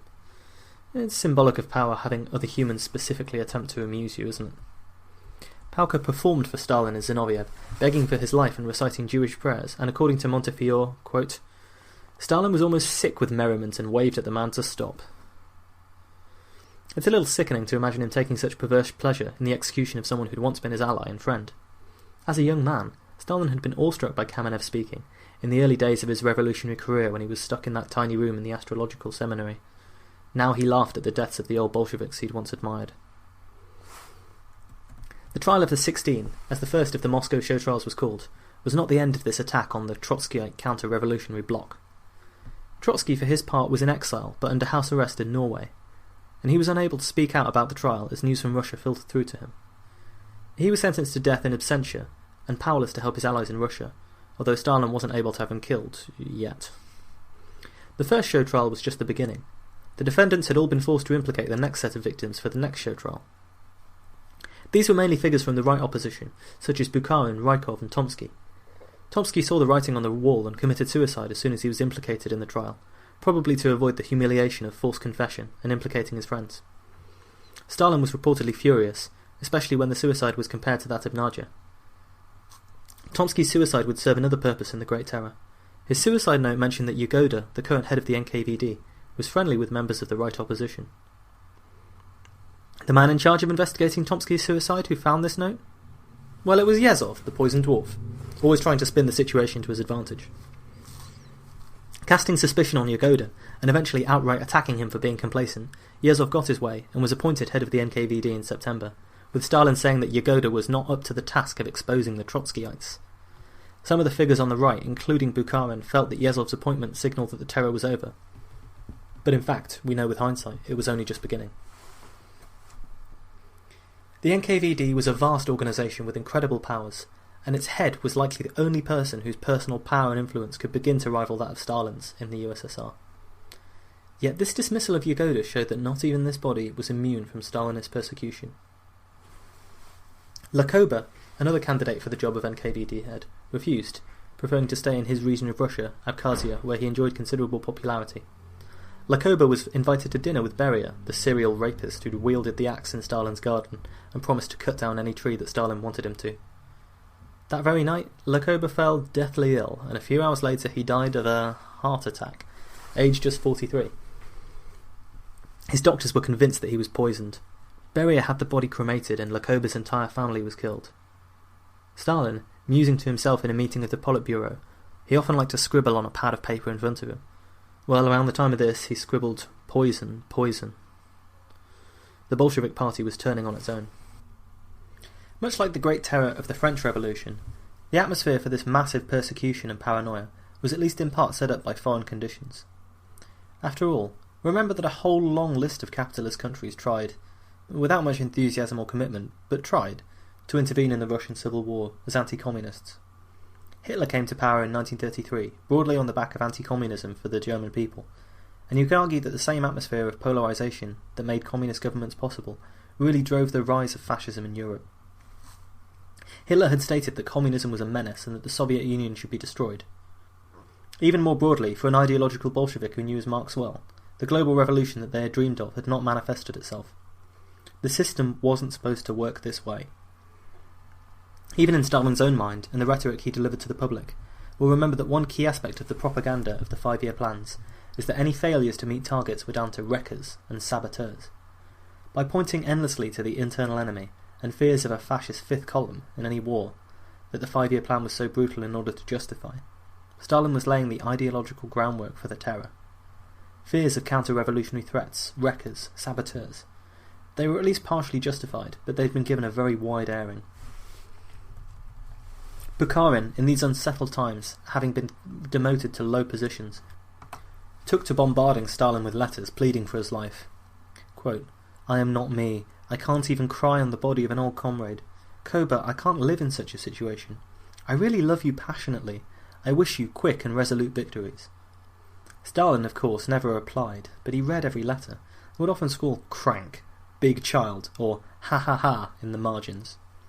Bukharin was almost toyed with, in a cat-and-mouse way, while Stalin orchestrated further and deeper purges against his former allies. Bukharin met with one of those who was currently on trial, and imagine that, walking around Moscow, seeing people who were on trial, knowing that you'd be next. He saw Pyatakov and described him to his wife. Quote, "Living remains, not of Pyatakov, but of his shadow, a skeleton with his teeth knocked out." End quote. In the next show trial, former industrialists who'd been charged of the first 5-year plan, like Radek and Pyatakov, were the defendants.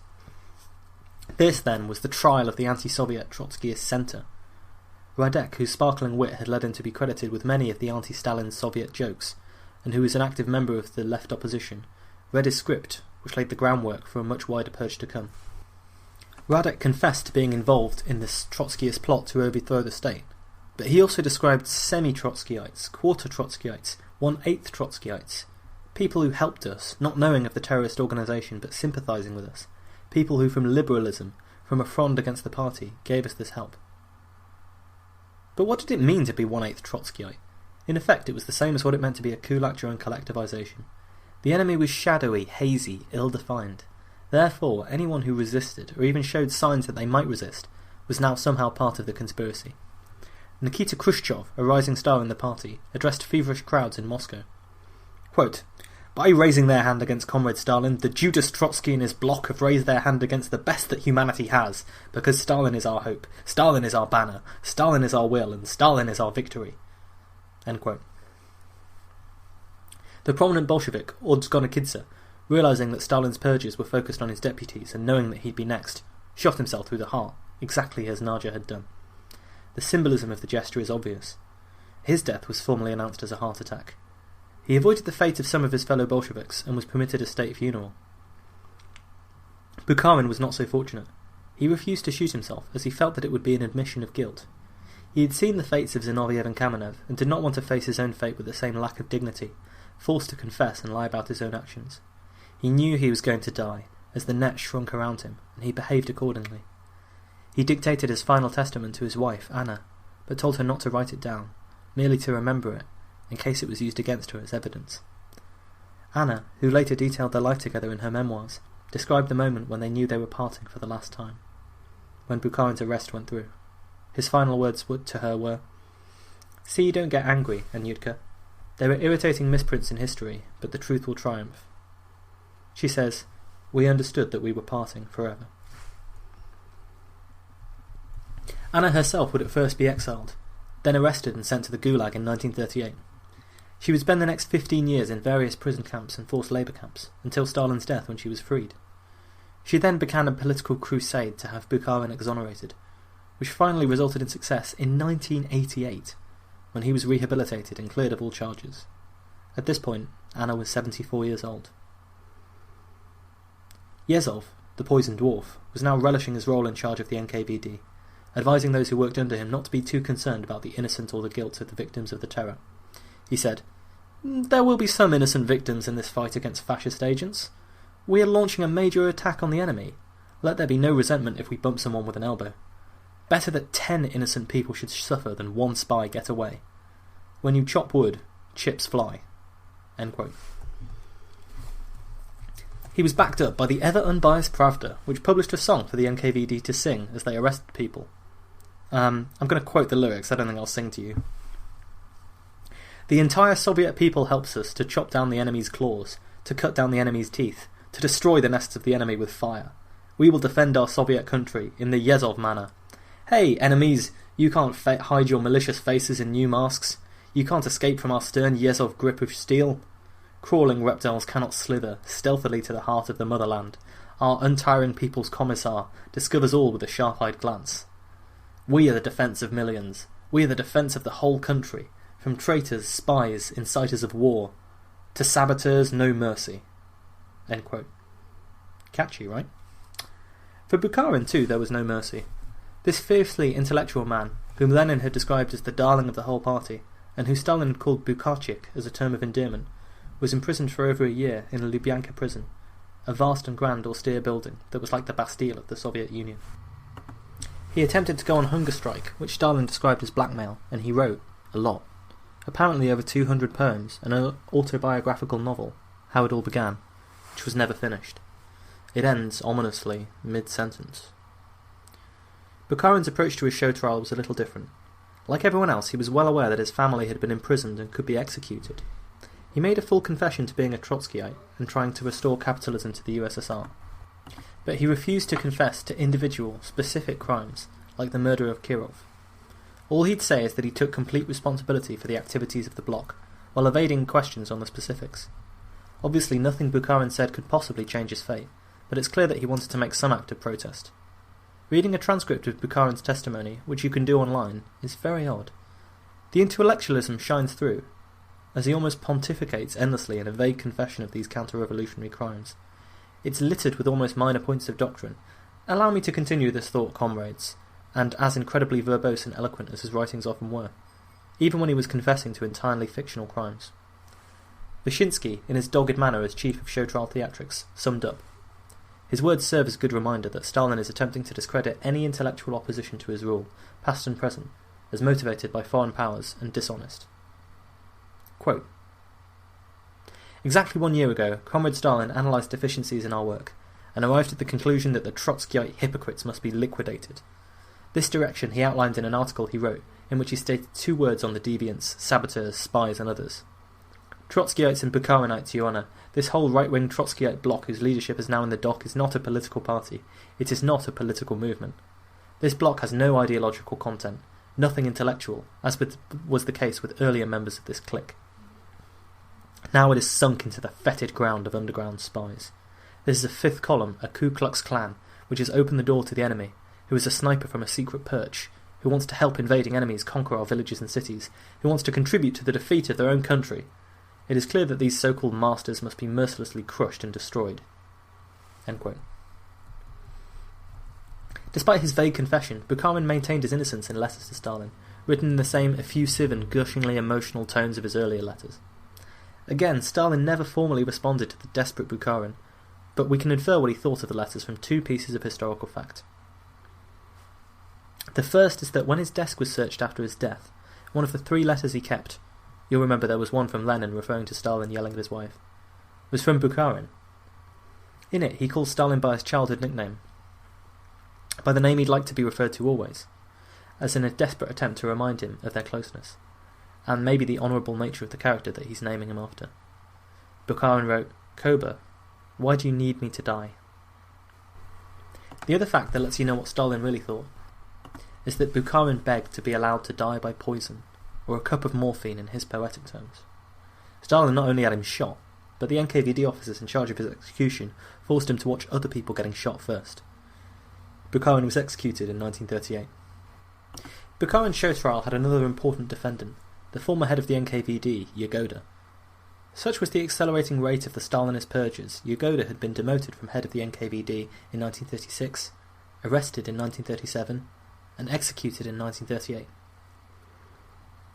So all-encompassing was the Great Terror that it consumed even key members of the NKVD that carried it out. The reason for getting rid of Yagoda are of course obvious, and again George Orwell's 1984, which after all was written as a satire or critique of the socialist system, provides us with the perfect metaphor. Incidentally, reading 1984 will give you as good an idea of any as understanding Stalin's Russia and terror as any fictional book. Emmanuel Goldstein and his endless, undefeatable conspiracy that dissidents are associated with, and forced to confess to associating with, and so on. It's a perfect metaphor for the endless Trotskyite accusations. Indeed, given the obvious anti-Semitism involved in the naming of the demonised figure, Goldstein is an obvious cipher for Trotsky. Plenty of scholars have pointed out that Goldstein's book is just like Trotsky's writings or a parody of them. The mysterious organisation he leads, the Brotherhood, may be real or may be a fabrication of the party leadership. We never find out. But it serves the exact same purpose as the Trotskyites. Orwell himself, of course, was a socialist who had believed in a socialist utopia, but was utterly disillusioned with how it had been betrayed by the USSR, and subsumed into totalitarian control. Goldstein's book, the secret underground pamphlet that Winston Smith reads in 1984, is a basic explanation of the principles of socialism, and, by the time 1984 is set, the society which claims to be socialist has suppressed even this philosophy, in favour of blind and slavish loyalty to the party.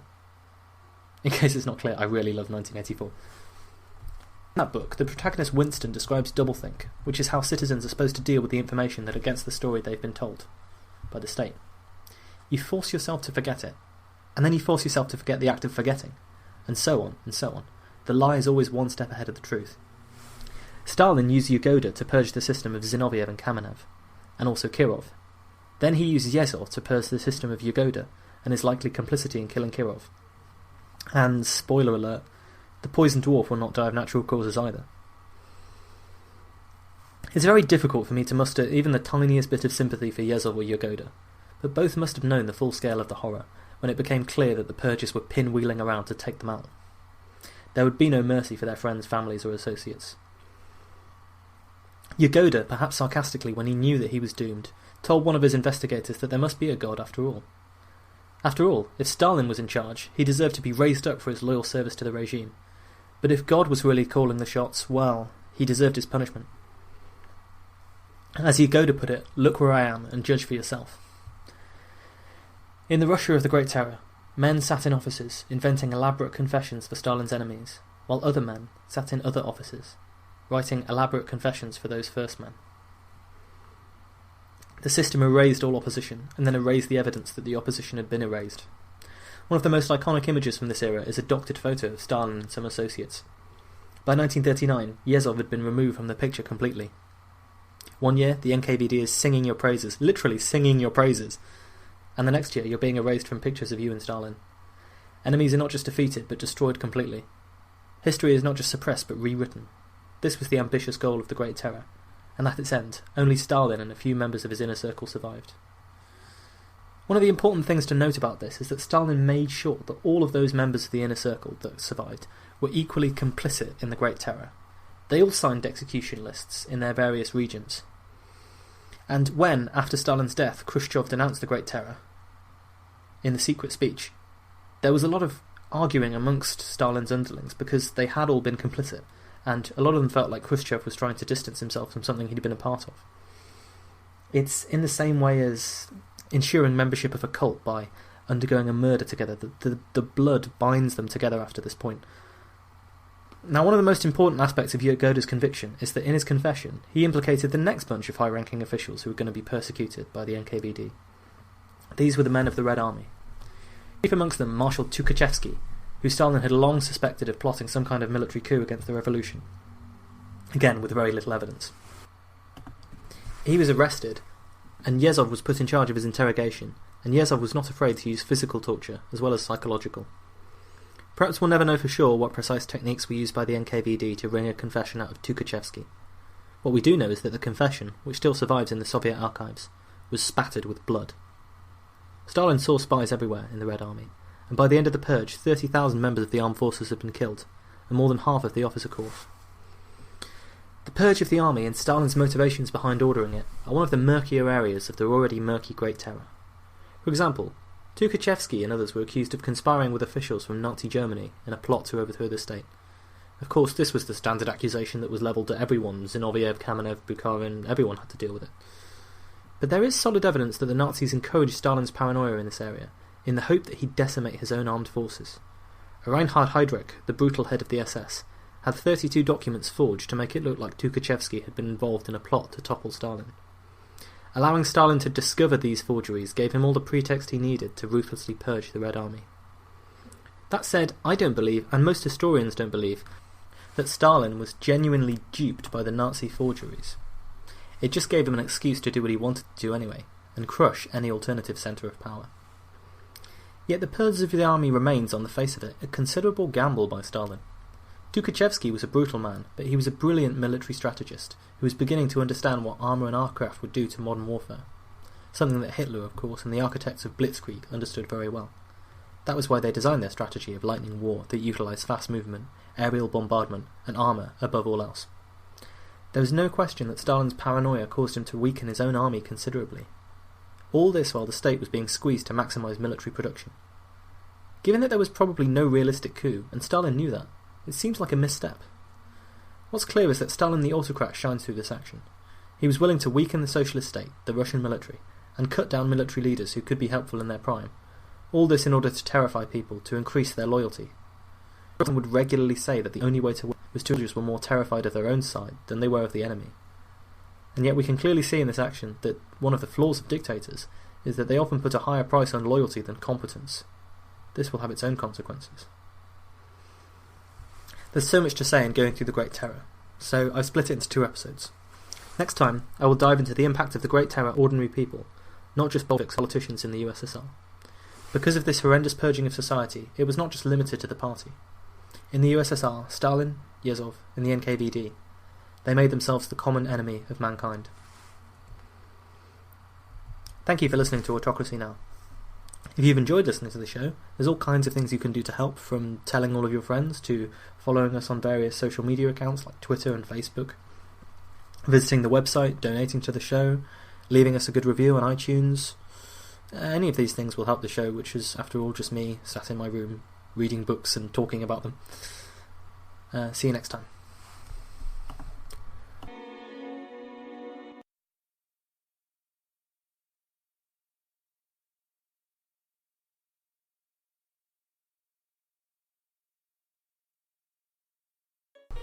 Hello, and welcome to Autocracy Now. As part of our series on Stalin, today it's Episode 7, The Great Terror. Part 2, The Common Enemies of Mankind.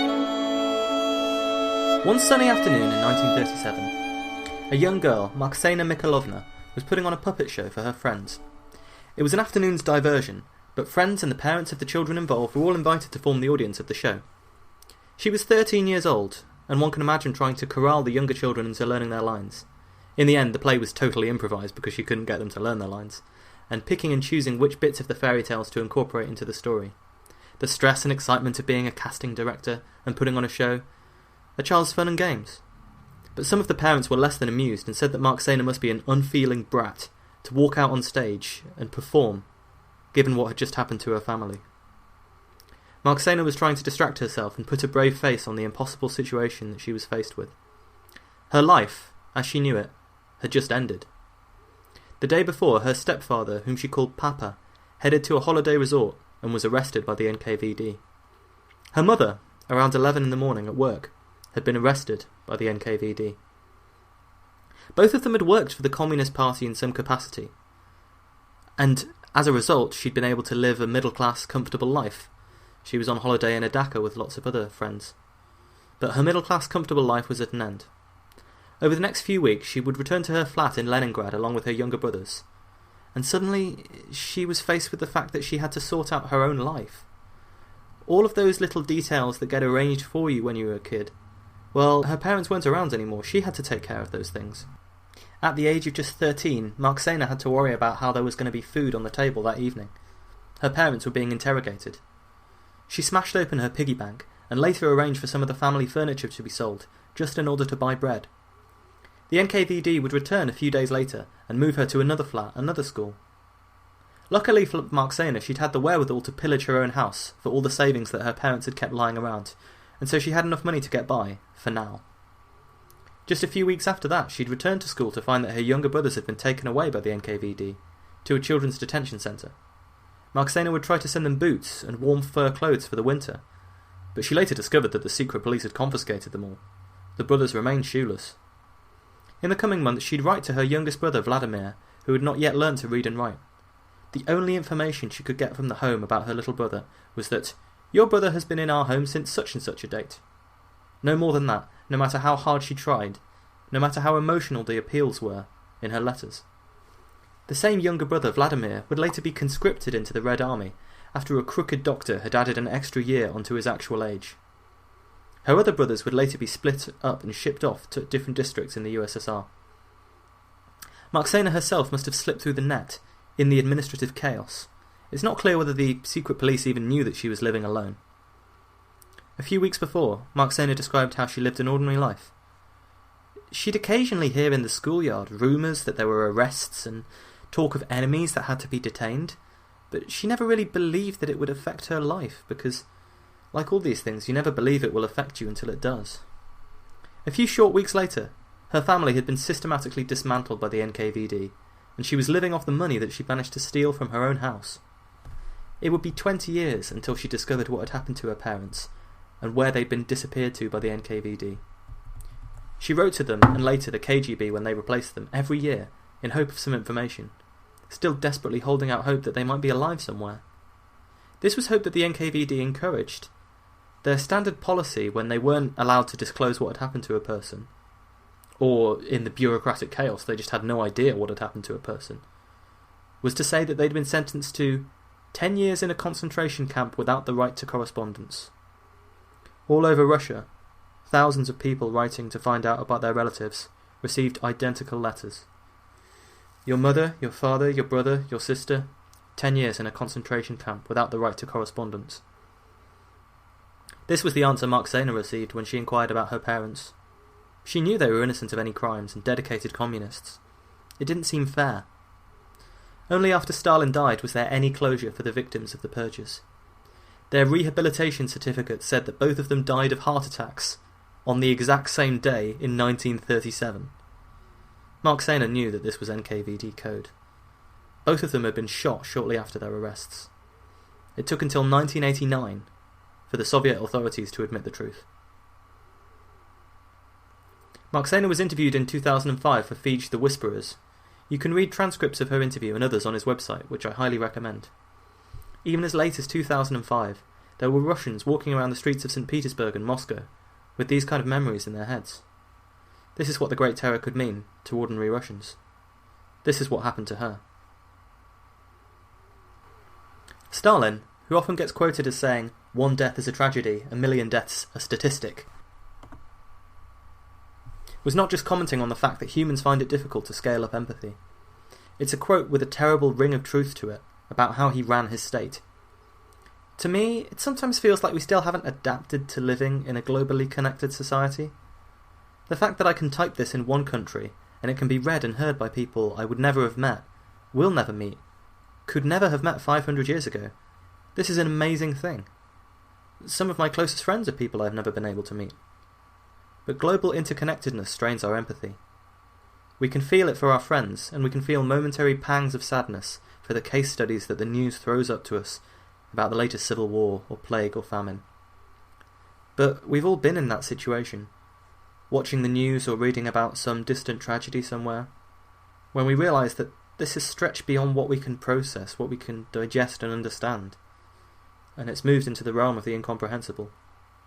For me at least, so often I'm watching these things and it just gets lumped onto the pile of very bad things. Our ability to empathise is saturated. And this is the process that Stalin depended on when he initiated the purges.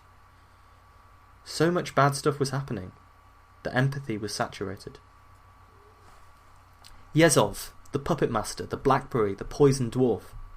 Later on in the purges, even his evil was incapable of keeping up with the rate of change of the purges. He'd become a tired, neurotic alcoholic. Stalin himself would complain about Yezhov. Montefiore quotes him as saying, "Ugh, you call the ministry, he's left for the Central Committee. You call the CC, he's left for the ministry. You call his apartment and he's there, dead drunk." Another purger, Meklis, confessed his fragile mental state during the terror in an astonishing letter to Stalin. Meklis said, quote, "My nerves did not stand up. I did not comport myself as a Bolshevik. These years take away from us a lot of people. This is organised bedlam which can eat up everybody. And it has eaten up people. In the last days I felt ill without sleep, and have only been able to get to sleep at 11 or 12 in the morning. Forgive me, Comrade Stalin, for the unpleasant minute that I gave you. For me it's very hard to experience such a trauma." End quote. At the time, the man who wrote that was editing Pravda, publishing endless articles about how the traitors should be weeded out of society, and praising Yezhov and the NKVD. You might remember from last episode, they were the ones who published that song about purging Russia in the Yezhov manner. The reason they were under such incredible stresses was that they were operating machinery that was much like the industrial machinery of Stalin's 5-year plans. Just as every factory and every region had its quotas for steel production or oil production, during the Great Terror, every region, every police chief, had their own quotas for enemies that they had to arrest and execute. Great death lists were compiled. Some of them were signed off by Stalin, who would occasionally go through and put little check marks next to the names of old friends. This intervention would be enough to save their lives, just a little mark in pencil next to your name on a list. This was the absolute power wielded by Stalin during this time. A tick from him next to your name was the difference between life and death. But it's wrong to say that everything was Stalin's fault. All of his magnates were involved in signing these death lists at some point, including Nikita Khrushchev, who at this point was running the Ukraine. For the party workers tasked with drawing up the quotas of the persecuted, the same rules as in the first 5-year plan applied. You had to overfulfill your quota. If you underfilled it, or even just barely managed to satisfy it, suspicion would surely be on you. After all, Yagoda, who was the former head of the NKVD, had just been executed for being insufficiently quick at carrying out the purges and prosecutions of Stalin's enemies, and everyone knew it. So if the head of the police could be executed, who was safe? But how did you fill the lists? How did you find enough Trotskyites in your particular region to feed to this dread machine? Quite often, they used denunciations. Indeed, there were some people during this time who professionally denounced others. Montefiore describes how one woman denounced as many as 8,000 victims to the NKVD.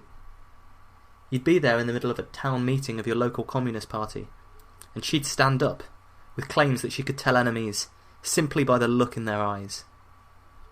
When local party officials tried to intervene in this insane series of denunciations because their friends were being caught up in it, she went over their heads directly to Stalin, and the officials were arrested. Of course, every ambitious politician used denunciations to get rid of their political rivals, preserve their friends, and just carry out whatever petty vendettas they wanted to. Ambitious young NKVD officers took pride in filling their quotas.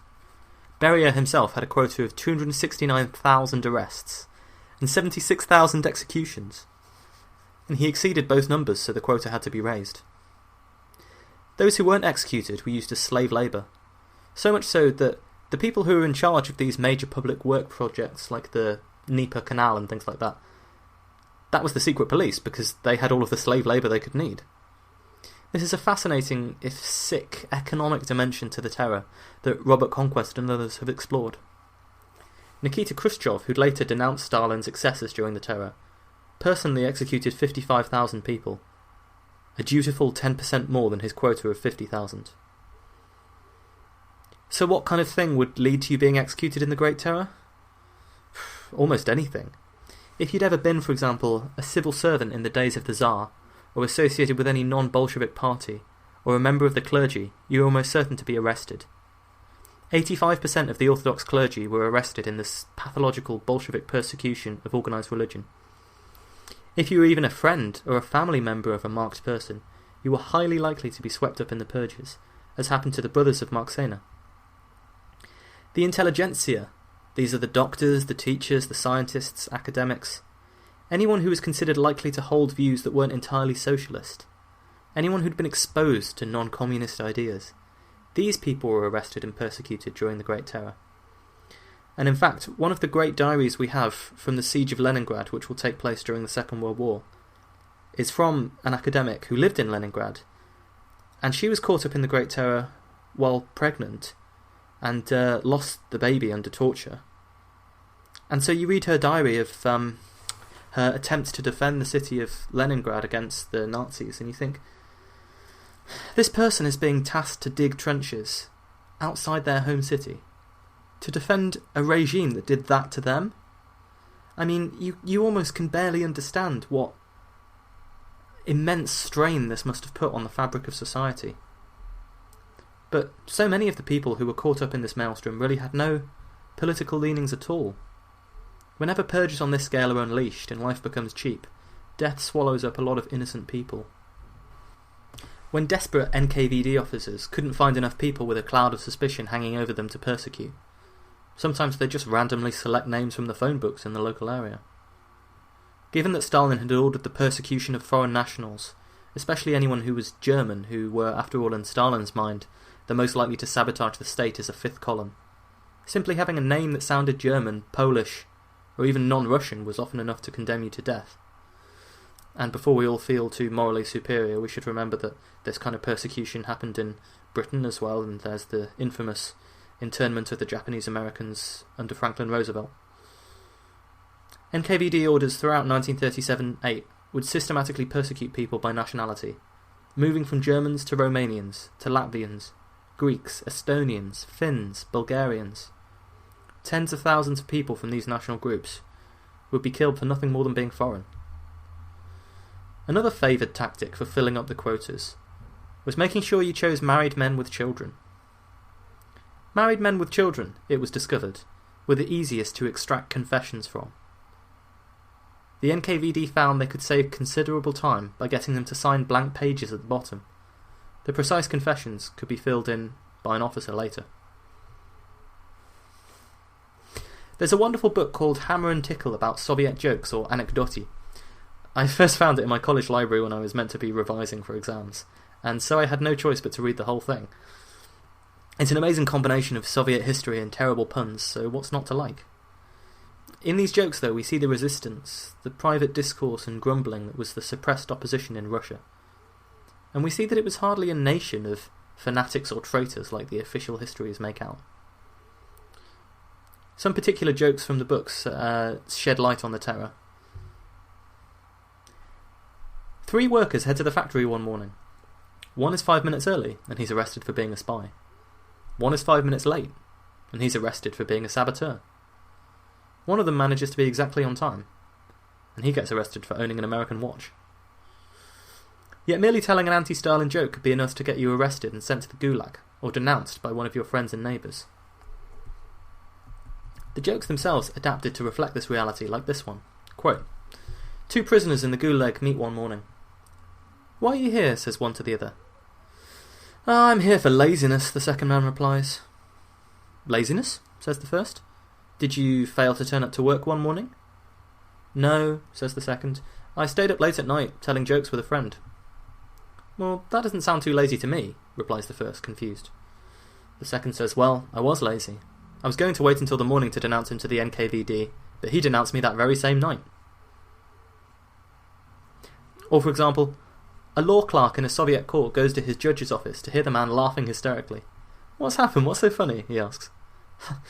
"I've just heard the best joke that I've heard in my entire life," says the judge. "Well, won't you tell it to me then?" says the law clerk. "I can't," says the judge. "I've just sentenced someone to 10 years in the Gulag for doing that." Every year the Soviet Union held elections with just one Communist Party candidate on the ballot. Refusing to vote was considered suspicious, so everyone did. But one, Ivan Berilov, protested the ridiculous nature of this by writing the word comedy on his ballot. He should have known that the ballots weren't really secret, as he'd been assured. He was sentenced to 8 years in the Gulag for this crime. His joke, however, was preserved, and you can still find it in the Soviet archives, although I'm not entirely sure, given the 8 years of hard labour, that he felt that his punchline was really worthwhile. Just as in the Nazi Holocaust, those who wanted to curry favour with the authorities and protect themselves from persecution would denounce their neighbours to the NKVD for something as simple as telling a joke. Idealistic children in the Young Pioneers scheme, which was something close to Stalin's version of the Hitler Youth, would sometimes denounce their relatives, friends, even their parents. Just as in Nazi Germany, parents began to be afraid of their fanatical children. Even discussing what had happened and who had been arrested was a really risky business. After all, what if you mentioned it to one of the people who was denouncing traitors? You could hardly say, oh, it's a shame that X, Y or Z turned out to be arrested. Young Marksana found that none of her fellow schoolchildren ever asked her about her parents, even though it was common knowledge that they had been arrested. Many were terrified of even talking to her at all, lest they also disappear. After all, her family had been marked as enemies, and you wouldn't want to fraternise with the enemies. Alongside the official quote-unquote legal executions, those who died in the Gulag, where conditions were horrendous, the slave labour conditions, cannot be forgotten. Beria would happily report to Stalin that the Gulag system paid for itself. The constant influx of new prisoners ensured this. Women who were imprisoned in the Gulag were raped as a matter of routine by guards and fellow inmates. Many of them were forced to take camp husbands for protection. Those who fell pregnant in the Gulag were occasionally released in special amnesties, but more often than not, their babies were placed in the same special orphanages for the orphans of the Great Terror, like those that Marksana's brothers were sent to.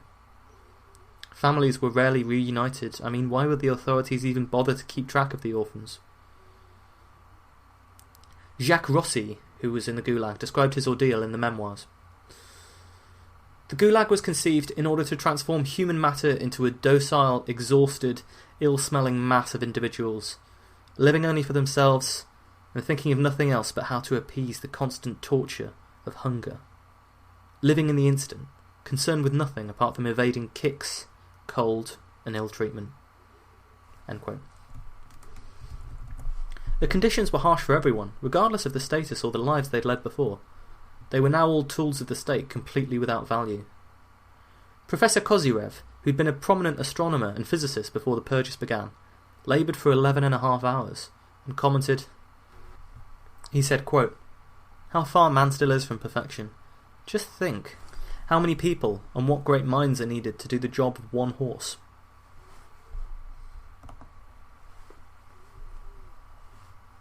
Being physically unable to work was no excuse in the Gulag. The rations, barely enough to support people as it is, were reduced if you did not fulfil your quota.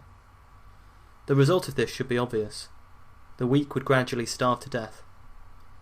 The Gulag prisoners had a name for these people. They were called Dokadoiga, which roughly translates as goners. Increasingly emaciated, often offered no medical care or food, they would stagger on until falling dead in the snow.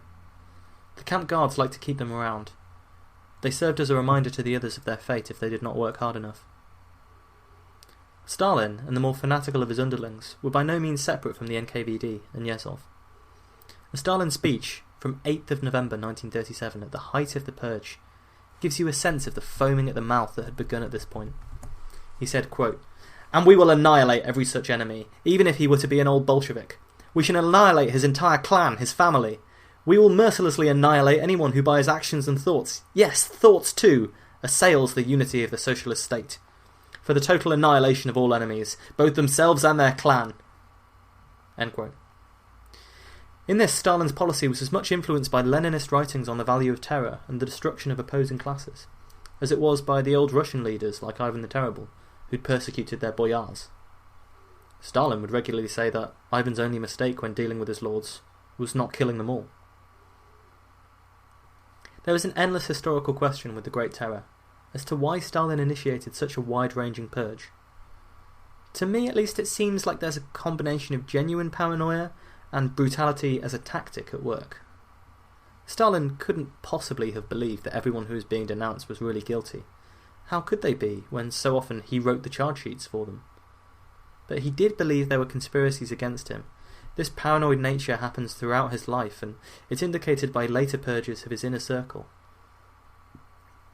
The mass purges from 1937-8, though, seemed to me to be less about destroying any specific conspiracy, and more about cowing the general population. During the Civil War, Stalin set fire to entire peasant villages to intimidate the rest of them into submission. In some ways, this was merely that policy, but scaled up to an entire country.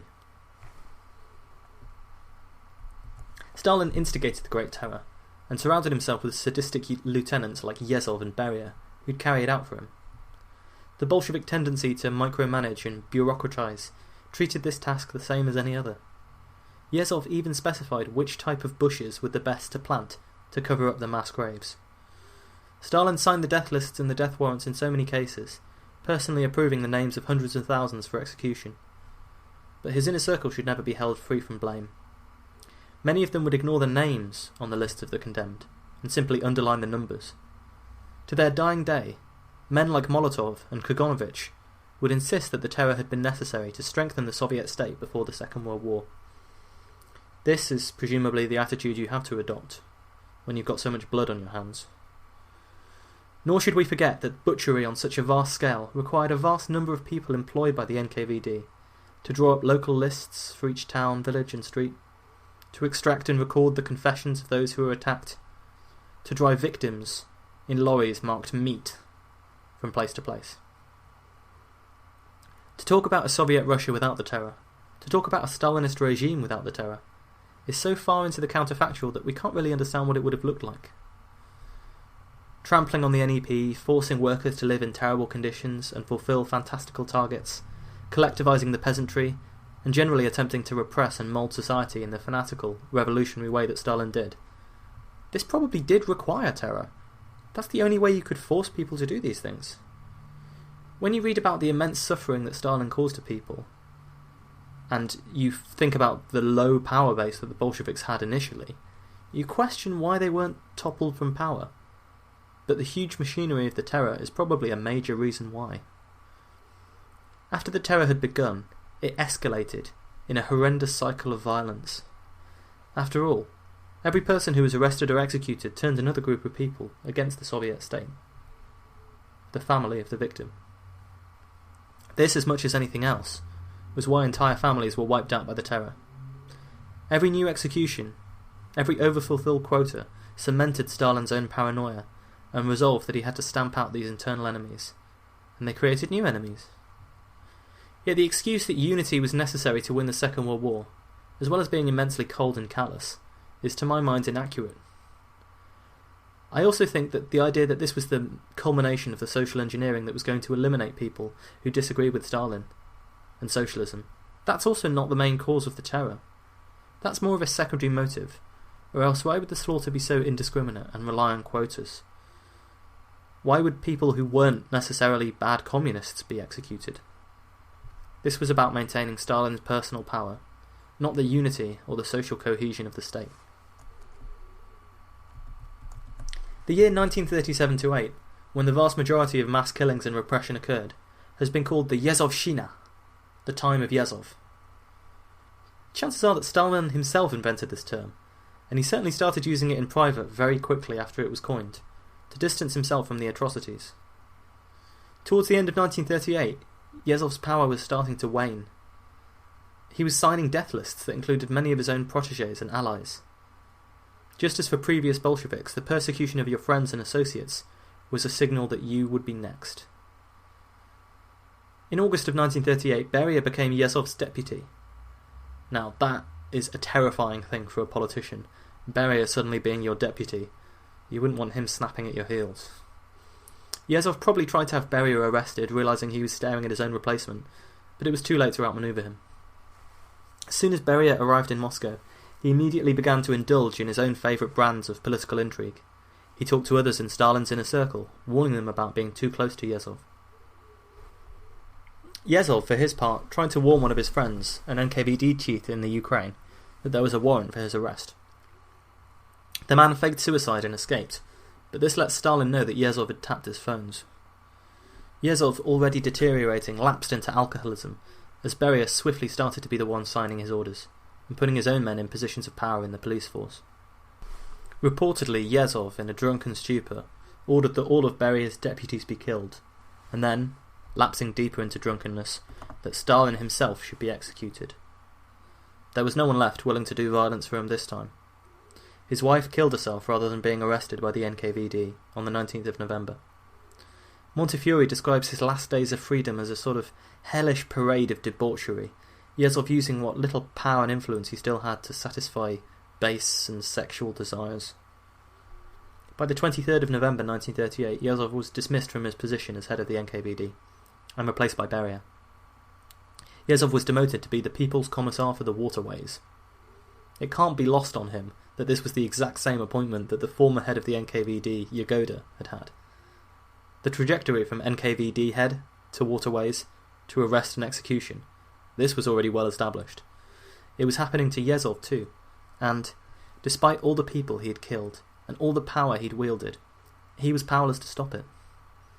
Beria and his cronies were in charge now.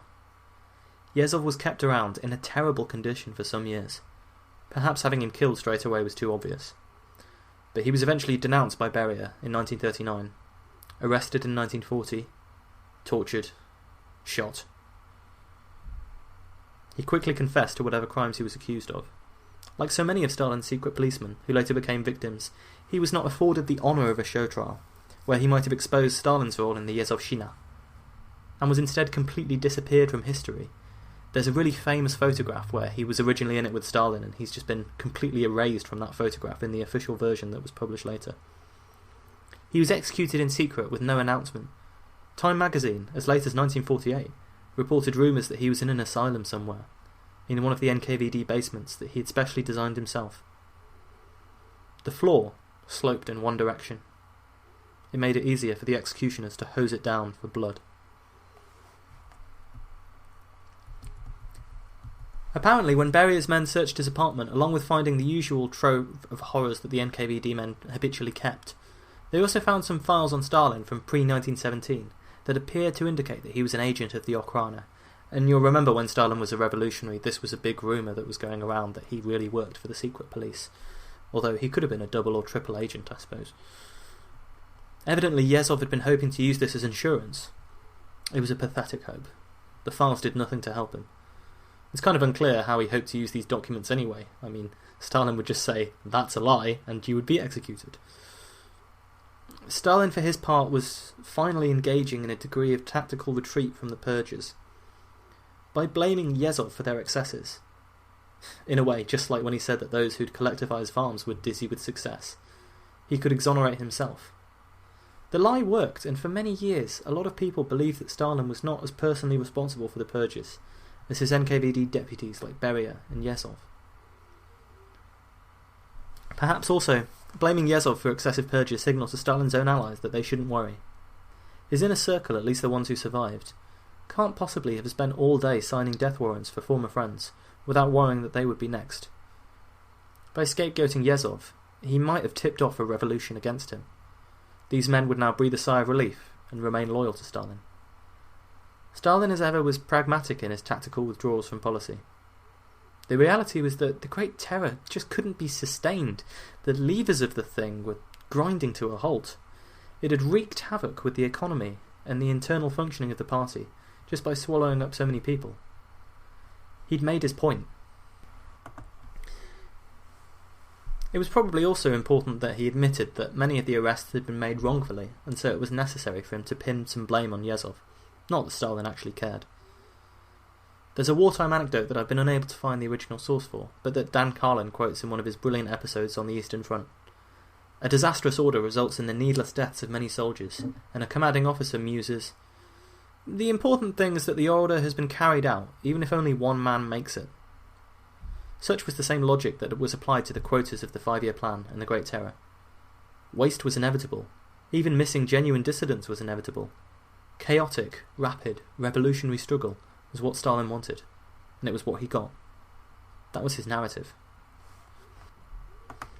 It's difficult to overstate the psychological scars that these years must have left on the people of the USSR.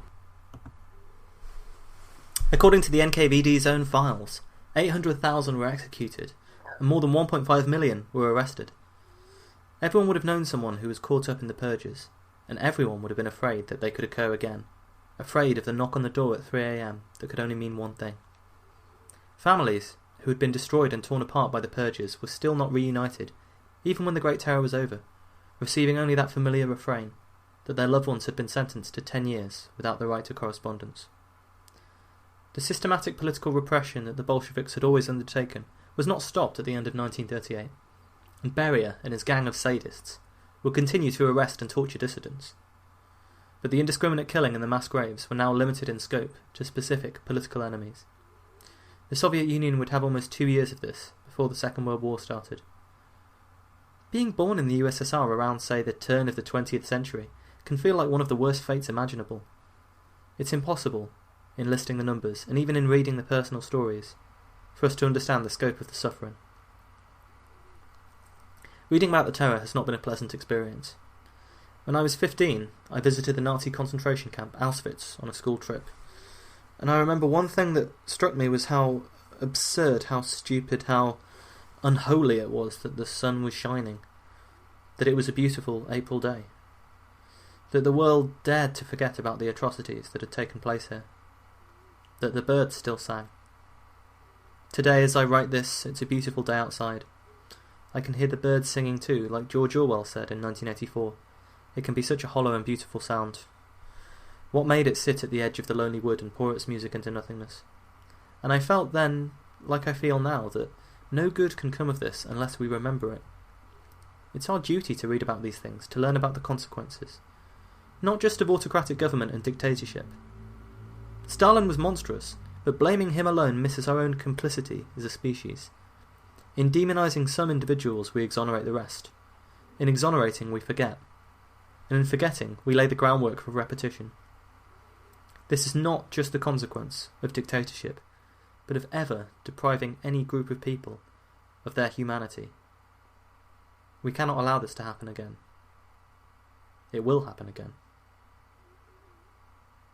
Next episode, I'll be talking about the build-up to the Second World War. Until then, be kind to one another.